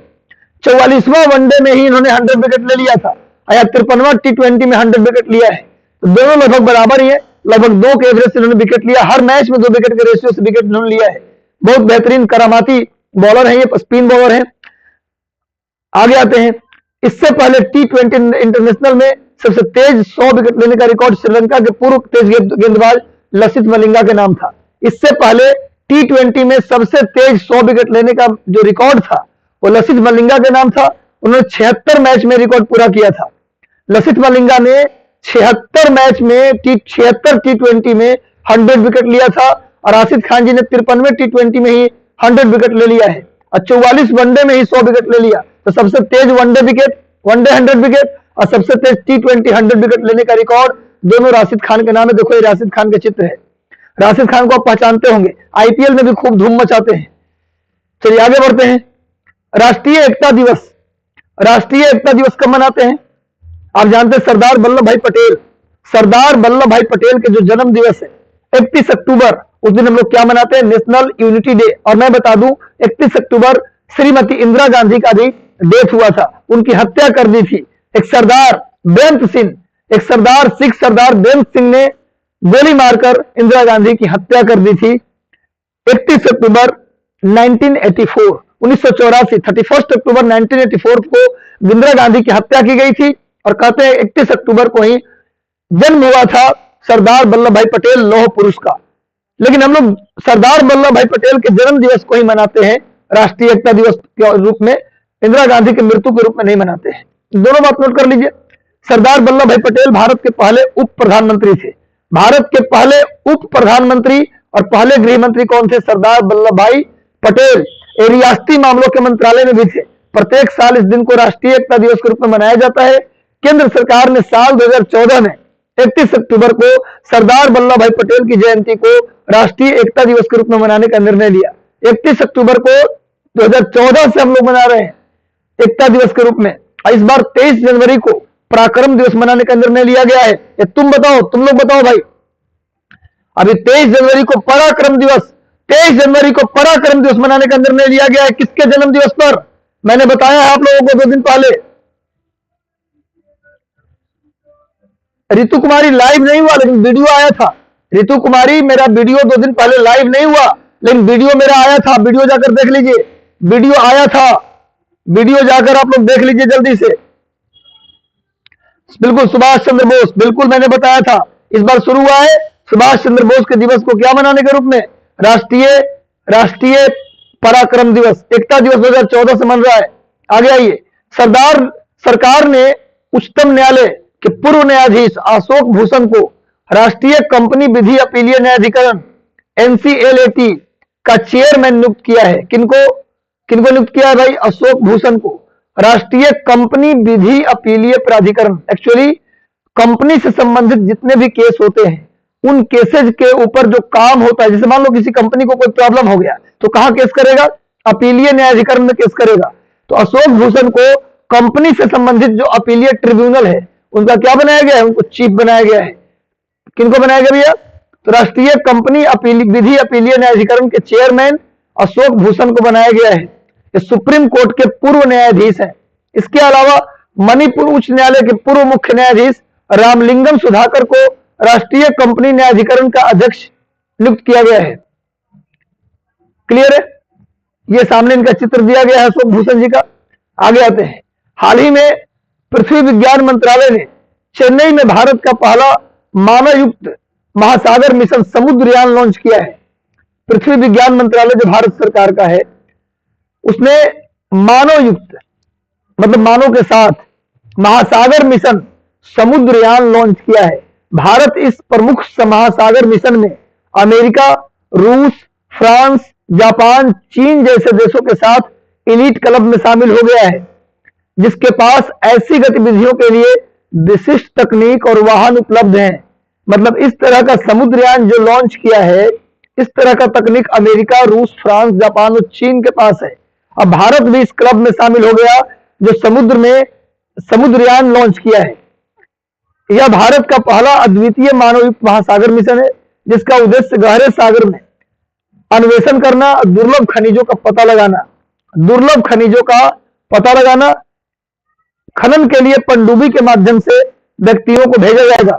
समुद्र के अंदर कौन सा मिनरल्स कहां मिलता है, उसके लिए पनडुब्बी के माध्यम से लोग अंदर जाएंगे, पता लगाएंगे। क्या यही देखो सामने बना है, ये पनडुब्बी है। समुद्रयान क्या है भाई? एक प्रकार की पनडुब्बी है जो क्या जाएगा? समुद्र के तली में जाकर पता लगाएगा कि कहां क्या छुपा है। दुर्लभ मिनरल्स को पता लगाने के लिए भारत ने समुद्रयान लॉन्च किया है। अब इंसान के साथ समुद्र के तली में समुद्रयान जाएगा। ये सामने चित्र है भाई, ये सबमरीन बनाया गया है जिसको अंदर समुद्र के पानी के अंदर भेजा जाएगा इंसान के साथ। आगे आइए। नीति आयोग की एक लेटेस्ट रिपोर्ट से, नीति आयोग आप जानते हैं इसकी स्थापना 2015 1 जनवरी 2015 को किया गया था और इसका काम है, इसका फुल फॉर्म है national institution of transforming India. और इसका मेन काम है भारत के लिए योजना बनाना, 3 वर्षीय, 7 वर्षीय और 15 वर्षीय योजना बनाना। इसके अध्यक्ष प्रधानमंत्री होते हैं। तो नीति आयोग के एक लेटेस्ट रिपोर्ट में पता चला है कि कम से कम 30% आबादी, ये 40 करोड़ लोग जिन्हें मिसिंग मिडल कहा जाता है, स्वास्थ्य के लिए किसी भी वित्तीय सुरक्षा से वंचित हैं। ऐसे लोग जिनको स्वास्थ्य के लिए कोई फाइनेंशियल हेल्प नहीं मिलता, ऐसे कितने लोग हैं भैया? तो 30% या 30% है, या फिर करोड़ में देखें तो 40 करोड़ लोग हैं जिनको वित्तीय सुविधा नहीं मिल पाता है हेल्थ के लिए। इनको मिसिंग मिडिल कहा जाता है। यूनिवर्सल हेल्थ कवरेज प्राप्त करने के लिए नीति आयोग ने अपनी रिपोर्ट भारत के मिसिंग मिडिल के लिए स्वास्थ्य बीमा में कहा है कि स्वास्थ्य बीमा या आश्वासन कवरेज का विस्तार एक आवश्यक कदम है। ग्रामीण क्षेत्रों में कृषि और गैर कृषि अनौपचारिक क्षेत्र में कार्यरत और शहरी क्षेत्रों में कार्यरत जो मजदूर है, उसमें काम करने वाले लोग हैं, वो इस तक नहीं पहुंच पा रहे, उनको मिसिंग मिडिल कहा गया है। क्वेश्चन आ जाए कि मिसिंग मिडिल किसको कहा जाता है, तो बोलेंगे ऐसे लोग जिनको स्वास्थ्य सुविधा के लिए कोई फाइनेंशियल हेल्प नहीं मिलता। नीति आयोग ने कहा है करीब 40 करोड़ लोग, अबाउट 30% लोग भारत में ऐसे हैं जिनको फाइनेंशियल हेल्प नहीं मिलता। ये लोग खास करके खेती में काम करने वाले और शहर में काम करने वाले जो लेबर हैं वो ज्यादातर इससे पीड़ित हैं। आगे आते हैं, ओडिशा सरकार ने इलेक्ट्रॉनिक वाहनों पर मोटर वाहन कर पर व पंजीकरण शुल्क 100% छूट देने की घोषणा की है। उड़ीसा गवर्नमेंट ने कहा है कि इलेक्ट्रॉनिक वाहन पर जो मोटर वाहन कर लगेगा, जो पंजीकरण का शुल्क लगेगा, जब आप इलेक्ट्रॉनिक वाहन खरीदते हैं तो उस पर जो टैक्स लगता है, इलेक्ट्रॉनिक व्हीकल खरीदने में, स्कूटर खरीदे इलेक्ट्रॉनिक या कार खरीदे तो उस पर जो टैक्स लगता है, उसके जो रजिस्ट्रेशन का चार्ज लगता है, उसमें 100% छूट। मतलब क्या हो गया कि अब इलेक्ट्रॉनिक वाहन पर कोई टैक्स नहीं लगेगा, इसका कोई रजिस्ट्रेशन चार्ज नहीं लगेगा। ऐसा क्यों किया गया? ताकि ज्यादा से ज्यादा लोग इलेक्ट्रॉनिक वाहन को प्रीफर करें। डीजल और पेट्रोल और सीएनजी वाहन को साइड करो, इलेक्ट्रॉनिक वाहन लाओ ताकि पॉल्यूशन को कम किया जा सके। उड़ीसा के मुख्यमंत्री नवीन पटनायक है, बहुत ही एग्रेसिव, बहुत ही इंटेलिजेंट चीफ मिनिस्टर मैं कहता हूं उनको। नवीन पटनायक, नवीन बाबू वहां के चीफ मिनिस्टर हैं। उन्होंने कहा है कि भैया इलेक्ट्रॉनिक वाहन खरीदते हैं तो आप पर कोई टैक्स नहीं लगेगा। यह छूट 31 दिसंबर 2025 तक चलेगी। यह छूट कब तक चलेगा? 31 दिसंबर 31 दिसंबर 2025 तक यह छूट रहेगा। क्वेश्चन आएगा किस सरकार ने हाल ही में इलेक्ट्रॉनिक वाहन पर 100% छूट देने की नीति बनाई है? तो उड़ीसा सरकार ने। उड़ीसा इलेक्ट्रॉनिक वाहन नीति 2021 के तहत राज्य वाहनों के बेस प्राइस पर दोपहिया वाहनों के लिए अधिकतम 5,000 रुपए, तिपहिया वाहनों पर 10,000 रुपए और चौपहिया वाहनों पर 50,000 रुपए की सब्सिडी भी देगा। केवल टैक्स में छूट नहीं मिलेगा, साथ ही साथ अगर आप दोपहिया वाहन खरीदते हैं तो 5,000 की सब्सिडी भी सरकार देगी, अपने तरफ से पैसा भी देगी। अगर मान लो 25,000 का अगर आपने स्कूटी खरीदा तो उसमें आपको 20,000 लगेगा, 5,000 सरकार का। अगर तिपहिया, 3 पहिया यानी ऑटो खरीदते हैं तो 10,000 का छूट, और चौपहिया वाहन यानी कार खरीदते हैं तो 50,000 की सब्सिडी सरकार देगी आपको। साथ में टैक्स लगेगा, नहीं लगेगा अलग, यानी आपके लिए सस्ता मिलने वाला है इलेक्ट्रॉनिक वाहन। सरकार कोशिश कर रही है कि अधिकतम लोगों को इसका फायदा मिले। देखिए सामने उड़ीसा का मैप दे दिया हूं ताकि आपको उड़ीसा को समझने में मदद मिले। सामने बे ऑफ बंगाल है। उड़ीसा किसकी बाउंड्री को छूता है? तो पश्चिम बंगाल, झारखंड, छत्तीसगढ़, आंध्र प्रदेश। नोट करिएगा उड़ीसा को कौन कौन छूता है। उड़ीसा को कौन कौन सा राज्य छूता है? तो आंध्र प्रदेश, छत्तीसगढ़, झारखंड और वेस्ट बंगाल, ये उड़ीसा को छूता है। उड़ीसा की राजधानी भुवनेश्वर है।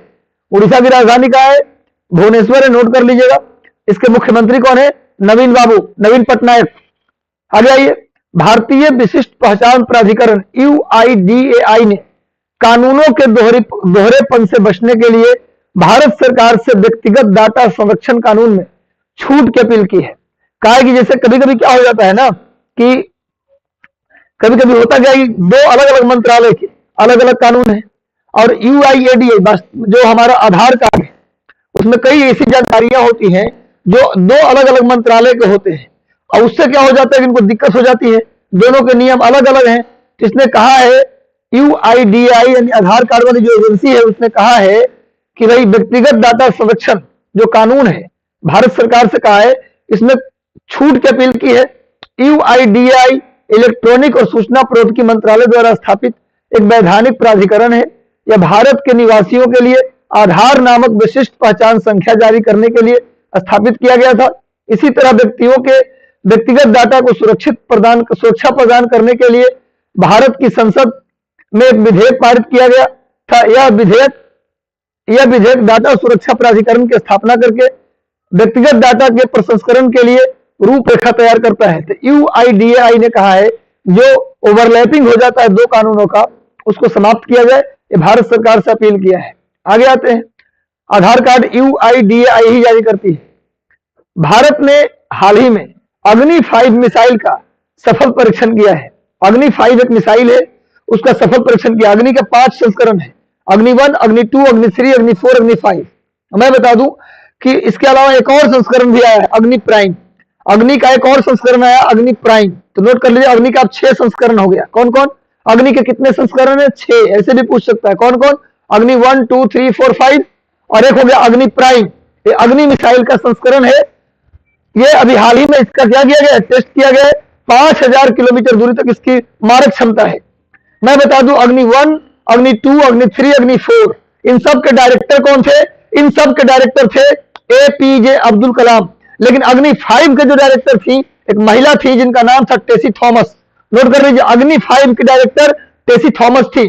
अग्नि के डायरेक्टर होने के कारण एपीजे अब्दुल कलाम को मिसाइल मैन के नाम से जानते हैं। मिसाइल मैन, इंडिया का missile man APJ Abdul Kalam को कहते हैं, लेकिन इंडिया का मिसाइल वुमेन, मिसाइल महिला, मिसाइल वुमेन के नाम से टेसी थॉमस को जानते हैं। ये अग्नि 5 की डायरेक्टर हैं। टेसी थॉमस अग्नि 5 मिसाइल के डायरेक्टर है। इन्हें मिसाइल वुमेन कहा जाता है। नोट कर लीजिएगा, अग्नि मिसाइल के 6 संस्करण हो गए, नया संस्करण है अग्नि प्राइम। और अग्नि मिसाइल का जो टेस्ट किया गया है वो टेस्ट किया गया है चांदीपुर, उड़ीसा के चांदीपुर से। इसकी मारक क्षमता लगभग 5000 किलोमीटर। देखिए सामने मैंने दे दिया है, अग्नि मिसाइल का चित्र दिया हुआ है सामने। देखिए इसकी मारक क्षमता भी यहां बताए हुए है, मारक क्षमता दिख रहा होगा आपको। इसकी मारक क्षमता 5000 यानी 5500 से 8000 किलोमीटर इसकी मारक क्षमता है। इसकी टोटल वेट दिया है 50,000 किलोग्राम। क्लियर है?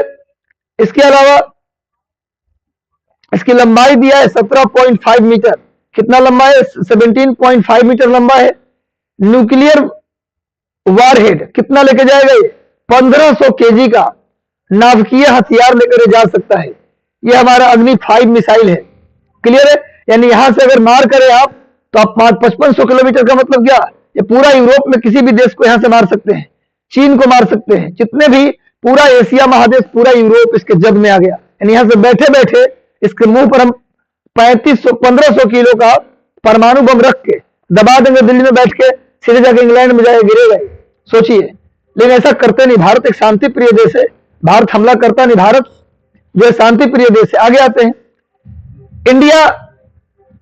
इंडिया पोस्ट पेमेंट बैंक, और जिस बैंक ने 26 अक्टूबर 2021 को घोषणा की है कि पेमेंट बैंक के लगभग 4.7 करोड़ ग्राहकों को होम लोन की पेशकश करने हेतु एक रणनीतिक साझेदारी किसके साथ किया गया? एचडीएफसी बैंक के साथ। अब इंडिया पोस्ट पेमेंट बैंक जो है एचडीएफसी के साथ एक साझेदारी किया है। कब किया है? 26 अक्टूबर 2021 को। पूछा गया कि इंडिया पोस्ट पेमेंट बैंक किसके साथ साझेदारी किया है? एचडीएफसी के साथ किया है। किस लिए किया है भाई? तो पेमेंट बैंक के लगभग 4.7 करोड़ ग्राहकों को होम लोन की पेशकश करने हेतु 4 करोड़ 70 लाख जो ग्राहक हैं इंडिया पोस्ट पेमेंट बैंक के, उनको होम लोन दिया जाएगा। उसके लिए उनको ऑफर किया जाएगा। उसके लिए एचडीएफसी के साथ इंडिया पोस्ट पेमेंट बैंक ने क्या किया है? समझौता। ये देखिए पोस्ट पेमेंट बैंक का हाल ही में 2014 में इंडिया पोस्ट ऑफिस को पेमेंट बैंक का दर्जा दिया गया था। आगे आइए, सऊदी अरब नकदी संकट से जूझ रहे पाकिस्तान को। अभी आपने देखा कि आईएमएफ ने भी पाकिस्तान को हेल्प किया है। पाकिस्तान को भी थोड़ी देर पहले मैंने बताया कि पाकिस्तान में जो नकदी का संकट हो गया है उसको आईएमएफ ने भी हेल्प किया है। तो सऊदी अरब ने भी क्या किया है? पाकिस्तान को हेल्प किया है। सऊदी अरब नकदी संकट से जूझ रहे पाकिस्तान को सुरक्षित जमाओं के रूप में $3 अरब यानी 1.2 अरब डॉलर तथा 1.5 अरब डॉलर मूल्य का तेल उधार देने का सहमत हुआ है। यानी $1.5 अरब 1.2 क्या दिया भैया? जमाओं के रूप में $3 अरब और 1.2 अरब या 1.5 अरब मूल्य का तेल उधार देगा। इतना का तेल उधार देगा कि भैया चलो पैसा नहीं, कोई बात नहीं, आप उधार में तेल ले जाइए, बाद में दे दीजिएगा। अच्छी बात है। अभी श्रीलंका उसी दौर से गुजर रहा है। श्रीलंका उसी दौर से गुजर रहा है मेरे भाई, उसको भारत ने भी हेल्प किया है। चलिए सेशन के साथ जुड़ जाइए, सेशन को शेयर करते रहिए। देखो सामने मैप दे दिया हूं, सऊदी अरब है, ये अफगानिस्तान है, उसी के बगल में पाकिस्तान है।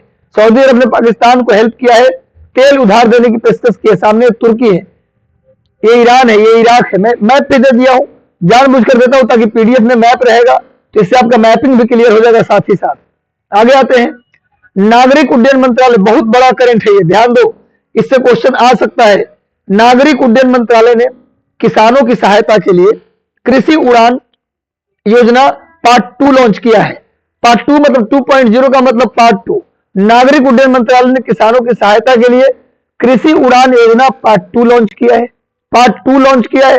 देखिए इसका चित्र मैंने दे दिया है, क्लियर है। कृषि उड़ान योजना क्यों लॉन्च किया गया है तो यहां लिखा हुआ है सामने, चित्र आप लोग जरूर पढ़िएगा, जब पीडीएफ जाएगा तो प्रिंट आउट निकलवा के पढ़िएगा। कृषि उत्पादों के परिवहन को सुविधाजनक बनाने के लिए मोदी सरकार ने यह शुरू किया है कृषि उड़ान योजना। कृषि उड़ान योजना मोदी सरकार क्यों शुरू किया है भैया? तो कृषि उत्पाद को सुविधाजनक तरीके से परिवहन करने के लिए, जो एग्रीकल्चर का प्रोडक्ट है उसको जल्दी जल्दी, जो ऐसा प्रोडक्ट जो खासकर खराब होने वाले प्रोडक्ट हैं उनको जल्दी एक शहर से दूसरे शहर ले जाने के लिए कृषि उड़ान योजना की शुरुआत मोदी सरकार ने की है। क्लियर है? अब आइए दूसरा पॉइंट क्या इसमें, पहले चरण के लिए देश भर में 53 हवाई अड्डों का चयन किया गया था। यानी हवाई जहाज से जो हमारा उत्पाद है, ऐसे उत्पाद जो जल्दी खराब हो जाते हैं उनको जल्दी एक शहर से दूसरे शहर में ले जाने के लिए कृषि उड़ान योजना चलाई गई है। और आपने सुना होगा हाल ही में किसान रेल का भी चर्चा मैंने कल के करंट अफेयर में किया था। किसान रेल भी चलाया गया है, किसान रेल भी चलाया गया भारत सरकार के द्वारा।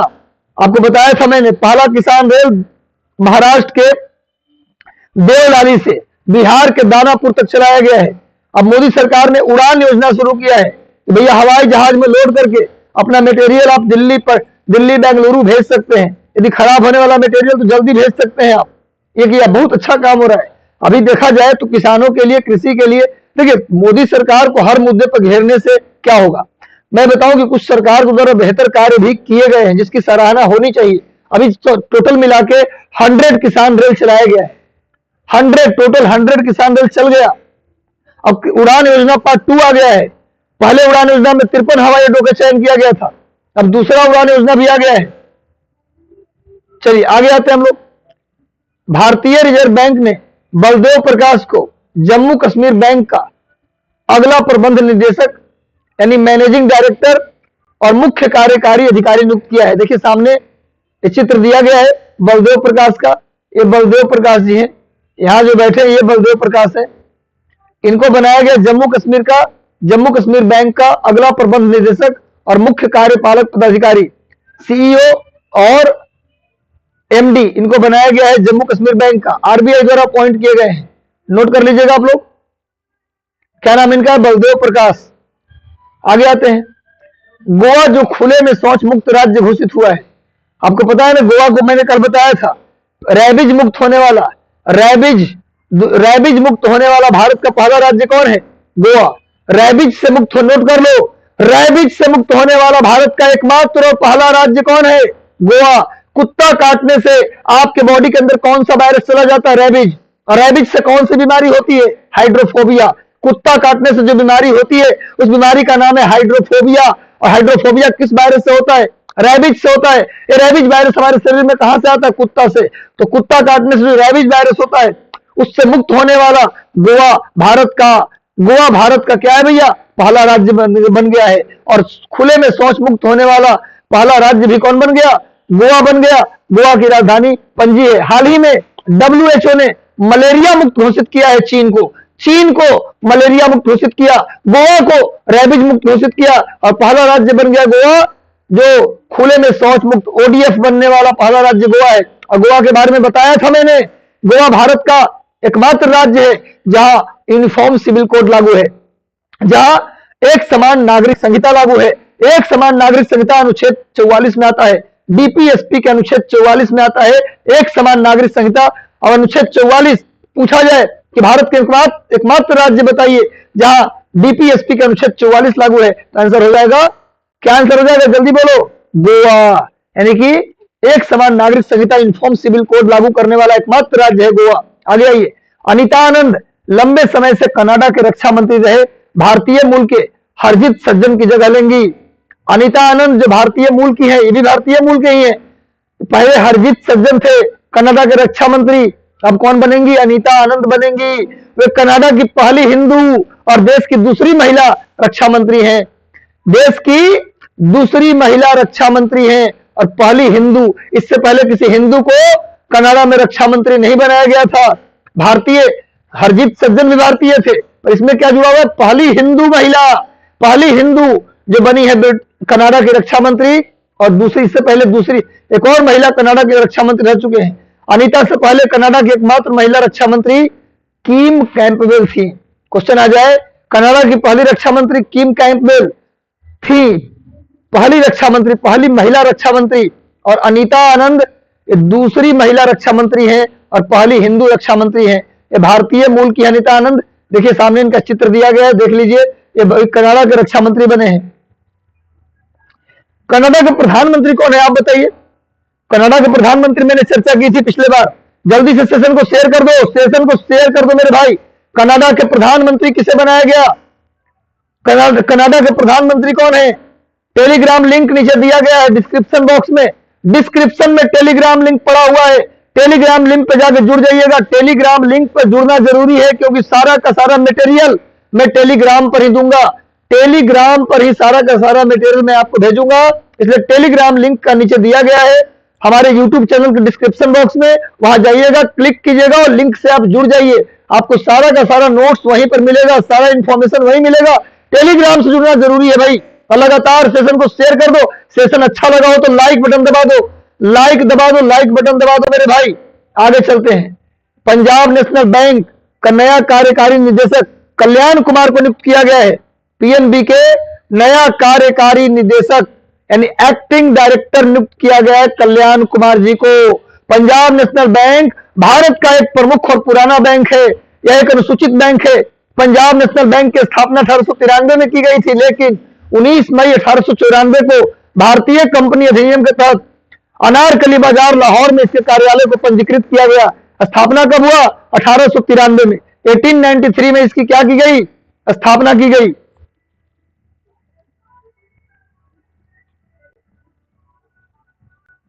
1893 में इसकी स्थापना की गई। क्लियर है? इसकी स्थापना कब किया गया? 1893 में, लेकिन इसको पंजीकृत यानी इसको रजिस्टर्ड कब किया गया? 19 मई 1894 को इसे रजिस्टर्ड कर दिया गया। कहां किया गया? लाहौर में। लाहौर के अनारकली बाजार में इसकी स्थापना की गई थी। इसके साथ की गई थी। कल्याण कुमार को बैंकिंग कंपनी अधिनियम 1970 बोर्ड के तहत बैंक में पद ग्रहण करने की तारीख से 3 साल की अवधि के लिए या अगले आदेश तक के लिए जो पहले हो नियुक्त किया गया है। क्लियर है? राष्ट्रीय हरित न्यायाधिकरण से अगला करंट है। राष्ट्रीय हरित न्यायाधिकरण ने कचरा प्रबंधन में विफलता को लेकर गाजियाबाद नगर निगम पर 1 करोड़ रुपए का जुर्माना लगाया है। गाजियाबाद नगर निगम पर 1 करोड़ का जुर्माना लगाया है एनजीटी ने। राष्ट्रीय हरित न्यायाधिकरण पर्यावरण और वन से संबंधित जितने भी केसेज हैं वो कहां जाएंगे? एनजीटी में। पहले सुप्रीम पर्यावरण पेड़ से संबंधित कोई भी केस आप पहले सुप्रीम कोर्ट हाई कोर्ट में नहीं ले जा सकते हो, पहले कहां जाएगा? नेशनल ग्रीन ट्रिब्यूनल में जाएगा। भारत में पर्यावरण के लिए एक अलग से कोर्ट बनाया गया 2010 में। इसी कोर्ट का नाम है नेशनल ग्रीन ट्रिब्यूनल, जिसने गाजियाबाद नगर निगम पर क्या लगाया है? फाइन लगाया, जुर्माना लगाया है। इस राशि का इस्तेमाल पर्यावरण को सुधारने के लिए किया जाएगा। वहीं एनजीटी ने नगर निगम को यह रकम गलती करने वाले विभागीय अधिकारियों की सैलरी से वसूलने की छूट भी दे दी है। भैया गाजियाबाद नगर निगम के जो कर्मचारी हैं उनकी सैलरी को काट कर दो, तुम्हें जुर्माना हमें दो, लेकिन दो जुर्माना। आगे बढ़ते हैं। पाकिस्तान के प्रधानमंत्री इमरान खान ने लेफ्टिनेंट जनरल नदीम अहमद अंजुम को पाकिस्तान खुफिया इंटर सर्विस इंटेलिजेंस आईएसआई का चीफ नियुक्त किया है। आईएसआई का चीफ किसे नियुक्त किया है? आईएसआई का जो चीफ है वो कौन नियुक्त किए हैं?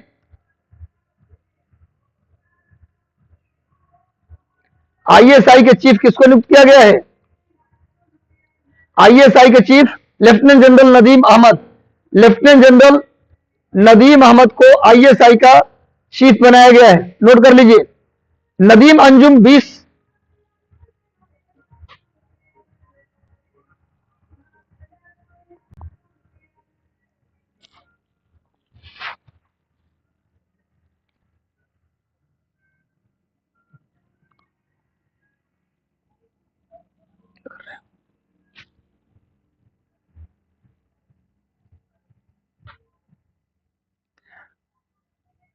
पाकिस्तान के प्रधानमंत्री कौन है? इमरान खान जी हैं।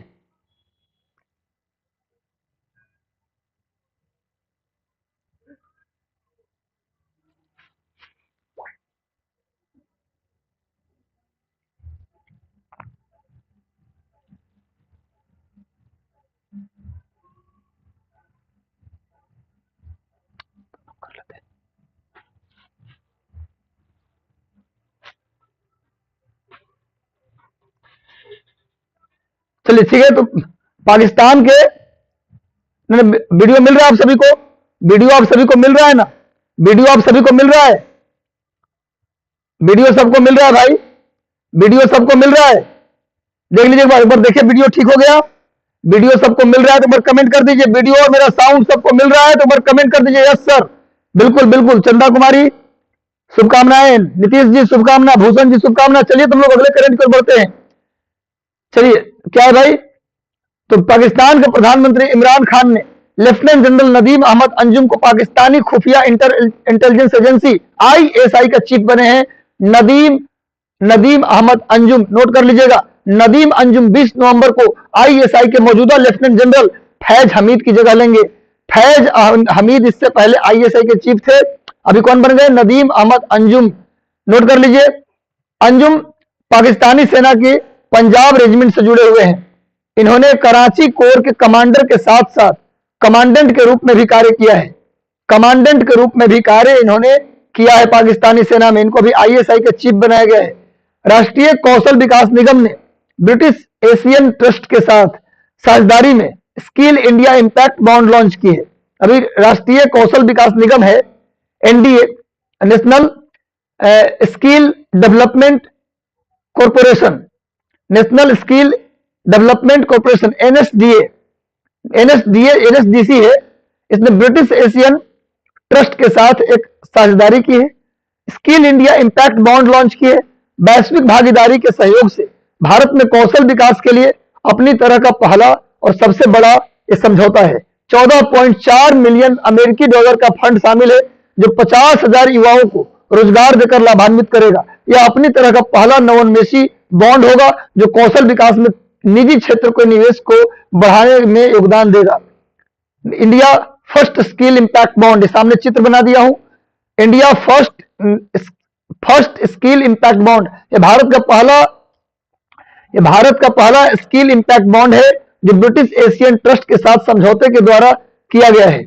आगे बढ़ते हैं। भारत और स्वीडन ने 26 अक्टूबर को 8वां नवाचार दिवस मनाया है। भारत और स्वीडन की सरकार ने मिलकर 26 अक्टूबर को 8th इनोवेशन डे मनाया है। इस ऑनलाइन कार्यक्रम के दौरान उन्होंने जलवायु परिवर्तन के कई पहलुओं और हरित पर्यावरण लाने से संबंधित समाधानों पर चर्चा की है। जलवायु परिवर्तन के कई पहलुओं पर चर्चा के लिए एक दिवसीय कार्यक्रम को 9 भागों में विभाजित किया गया था। दोनों पक्षों ने हरित परिवर्तन शुरू करने से संबंधित समाधानों पर चर्चा की है। तो भारत स्वीडन ने हाल ही में वार्तालाप किया है और 8वें नंबर का 8th इनोवेशन डे, नवाचार दिवस मनाया है। और इस दिवस में चर्चा की गई है कि कैसे इन्वायरमेंट को दुरुस्त किया जाए, कैसे ग्रीन इन्वायरमेंट को लाया जाए। ये स्वीडन का चित्र है, हमारा सामने मैप है स्वीडन का। स्वीडन, इसकी राजधानी है स्टॉकहोम। स्वीडन की कैपिटल कहाँ है? स्टॉकहोम। देखिए ये स्टॉकहोम इसकी राजधानी है और स्वीडन पड़ता है यूरोप में, स्कैंडिनेविया में, यूरोप के स्कैंडिनेवियन पेनिनसुला में पड़ता है स्वीडन। आगे आते हैं। चीन ने पहली बार देश के सीमावर्ती क्षेत्रों के संरक्षण और शोषण पर एक राष्ट्रीय कानून बनाया है। नए सीमा कानून का समय महत्वपूर्ण है क्योंकि चीन वास्तविक नियंत्रण रेखा एलएसी पर भारत के साथ लगातार संघर्ष कर रहा है। मीडिया रिपोर्ट के मुताबिक क्षेत्रीय तनाव के बीच राष्ट्रीय सुरक्षा बनाए रखने और कानूनी स्तर पर सीमा संबंधी मामलों के प्रबंधन के उद्देश्य से यह नया कानून लाया गया है। ये जो नया कानून लाया गया है, क्या कानून का नाम है? संरक्षण और शोषण, प्रोटेक्शन एंड एक्सप्लॉयटेशन पर एक नेशनल लॉ लाया है चीन, ताकि किस तरीके से बाउंड्री इशू को मैनेज किया जाए। जो लगातार तनाव बना रहता है, इस तनाव को कैसे कम किया जाए। क्या आपको लगता है कि तनाव जानबूझ के होता है? चीन के डायरेक्शन पे सब तनाव होता है। ये दुनिया को दिखाने के लिए इस तरह का कानून लाया है कि हम बाउंड्री पर किसी प्रकार का तनाव नहीं चाहते। इसलिए बाउंड्री मैनेजमेंट के लिए प्रोटेक्शन एंड एक्सप्लॉयटेशन कानून लाया है चीन। नोट कर लीजिएगा, क्वेश्चन आएगा हाल ही में किस देश ने बाउंड्री मैनेजमेंट के लिए कानून लाया है? तो आंसर होगा किसके लिए भाई? तो ये आंसर होगा संरक्षण और शोषण कानून। नोट कर लीजिए। आगे आते हैं। विमानन कंपनी गो फर्स्ट, विमान कंपनी का नाम है गो फर्स्ट। आप लोग सेशन को शेयर कर दीजिए, सेशन को अधिकतम लोगों तक शेयर कर दीजिए, सेशन अधिकतम लोगों तक शेयर कर दीजिए ताकि अधिक से अधिक लोग इससे जुड़ सके। सेशन अच्छा लगा हो तो लाइक बटन क्लिक कर दो। सभी लोग सेशन बेहतर लग रहा हो तो सेशन में एक लाइक बटन क्लिक कर दो। बहुत बेहतरीन, आप लोग लगातार जुड़ रहे हैं, कंटिन्यूटी के साथ जुड़ रहे हैं, ये अच्छी बात है। 2 दिन लाइव नहीं हुआ लेकिन वीडियो आया है, आप जाके सर्च करके जाइएगा, चैनल पे जाइएगा, सर्च करके देखिएगा, दोनों दिन का वीडियो आया है। आप वीडियो जाकर 2 दिन का जो वीडियो है वो अपलोडेड है, आप जाकर देख लीजिएगा। और 2 दिन पहले और आज का पीडीएफ आपको टेलीग्राम चैनल पर मिल जाएगा। टेलीग्राम चैनल का लिंक नीचे दिया गया है डिस्क्रिप्शन में, आप उससे जरूर जुड़ जाएं ताकि आपको सारा मटेरियल वहां मिल पाए, सारा इंफॉर्मेशन मिल पाए।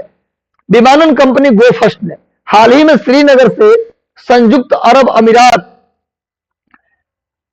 के शारजाह के लिए सीधी हवाई सेवा शुरू की है। जम्मू कश्मीर की ग्रीष्मकालीन राजधानी श्रीनगर से सीधी अंतर्राष्ट्रीय उड़ान सेवा देने वाली गो फर्स्ट देश की पहली एयरलाइंस बन गई है। भारत की पहली एयरलाइन से गो फर्स्ट, जो यूएई में एक शहर है शारजाह, यूएई की राजधानी अबू धाबी, उसमें दुबई भी है, शारजाह भी है। तो शारजाह, श्रीनगर से शारजाह तक फ्लाइट की सुविधा देने वाली भारत की पहली कंपनी बन गई है गो फर्स्ट। श्रीनगर जम्मू कश्मीर की ग्रीष्मकालीन राजधानी है और शीतकालीन राजधानी जम्मू है, यानी विंटर में राजधानी जम्मू हो जाता है और गर्मी की राजधानी श्रीनगर, क्योंकि ठंड इतना ज्यादा हो जाता है जम्मू कश्मीर में, श्रीनगर में खास करके, कि वहां रहना मुश्किल हो जाता है। तो इसलिए ठंडी के दिनों में राजधानी जम्मू आ जाता है और गर्मी में फिर श्रीनगर चला जाता है। तो श्रीनगर से यूएई तक पहली फ्लाइट, भारत की पहली कंपनी जो फ्लाइट सुविधा दी है उसका नाम है गो फर्स्ट। नोट कर लीजिएगा, गो फर्स्ट श्रीनगर शारजाह के बीच हर सप्ताह 4 उड़ानों को प्रचालित करेगी, यानी 4 उड़ान यहां से शारजाह जाएगी और 4 शारजाह से श्रीनगर आएगी। क्लियर है। एयरलाइंस ने कहा है कि नए मार्ग पर सप्ताह में 4 सीधी उड़ानों की शुरुआत से श्रीनगर और यूएई के बीच व्यापार और पर्यटन को बढ़ावा मिलेगा। ये गो फर्स्ट का मैंने चित्र डाल दिया है। इसके माध्यम से क्या किया गया है, गो फर्स्ट ने शुरू किया है श्रीनगर से शारजाह के बीच, और सबसे बड़ी बात कि पहला एयरलाइन है जिसने ये सुविधा श्रीनगर से शारजाह के बीच दी है। दिल्ली से तो बहुत सारे फ्लाइट है शारजाह का, लेकिन श्रीनगर से फ्लाइट देने वाला जो कंपनी है भारत की, वो पहली कंपनी बन गई गो फर्स्ट। याद कर लीजिएगा। आज हम लोग इतना ही करेंगे। कैसा लगा आपको पूरा सेशन? पूरे बीच में इंटरप्ट हुआ, इसके लिए मैं क्षमा चाहता हूं, वीडियो नहीं आ रहे थे, लेकिन कोई बात नहीं, लगातार सेशन से जुड़े रहिए। सेशन अच्छा लगा हो तो सेशन को लाइक कर दे, लाइक बटन प्रेस कर दे, लाइक बटन प्रेस कर दो भाई। सेशन अच्छा लगा हो तो लाइक बटन दबा दो, लाइक कर दो, सेशन को जल्दी लाइक कर दो। और जो भी बेहतर लगा आपको, जो भी लगा सेशन, आप कमेंट में डालें कैसा लगा सेशन, सेशन कैसा लगा। यदि मेरे लिए कुछ सुझाव है, अगर आप चाहते हैं कि सर मेरे लिए और कुछ कर दें, तो मैं आपके लिए वो भी करूंगा। सुझाव हो तो सुझाव भी दें, और लगातार मैं सेशन के साथ जुड़ा रहूंगा। आपकी जिम्मेवारी है कि एक एक लड़का कम से कम 10 लड़कों को शेयर करेगा, एक लड़का कम से कम 10-12 लोगों को शेयर करेगा, 10-12 ग्रुप में शेयर करेगा, ताकि अधिक से अधिक लोग इस सेशन से जुड़ सके। और आज टेक्निकल प्रॉब्लम के कारण आज भी थोड़ा लेट हो गया है, तो कोई बात नहीं, लगातार सेशन से जुड़े। करंट अफेयर मेरी जिम्मेवारी, सीडीपीओ और बीपीएससी 67 में करंट अफेयर हमारी जिम्मेवारी, बाकी हिस्ट्री, बायोलॉजी, केमिस्ट्री और बाकी विषय आपकी जिम्मेवारी। आप जानते हैं कि 3 विषय बहुत इंपॉर्टेंट है, एक साइंस, दूसरा करंट और तीसरा मॉडर्न हिस्ट्री। ये 3 पर जिसका कमांड है, और चौथा बिहार स्पेशल। ये इस पर जिसका कमांड है उसका बीपीएससी को रोकने नहीं जा रहा है। और मैं कहूंगा कि जब हिस्ट्री पढ़ो तो उसमें बिहार स्पेशल साथ में इंक्लूड करके पढ़ो, अलग से मत पढ़ो मेरे भाई। अगर आप पढ़ते हैं सविनय अवज्ञा आंदोलन तो उसमें बिहार की भूमिका साथ में पढ़ लो, अलग से बिहार स्पेशल हिस्ट्री मत पढ़ो। मुझे नहीं लगता कि बिहार स्पेशल कुछ हिस्ट्री अलग से होता होगा। तो बस 3 विषय पे कमांड करो, मॉडर्न हिस्ट्री, साइंस और करंट अफेयर। करंट अफेयर की जिम्मेवारी मैं लिया, जाओ, छूटेगा नहीं, गारंटी है। All the best, God bless you, आशीर्वाद शुभकामनाएं सभी को। चलिए गुड नाइट, मिलते हैं कल 5 बजे शाम को इस सेशन के साथ। Thank you.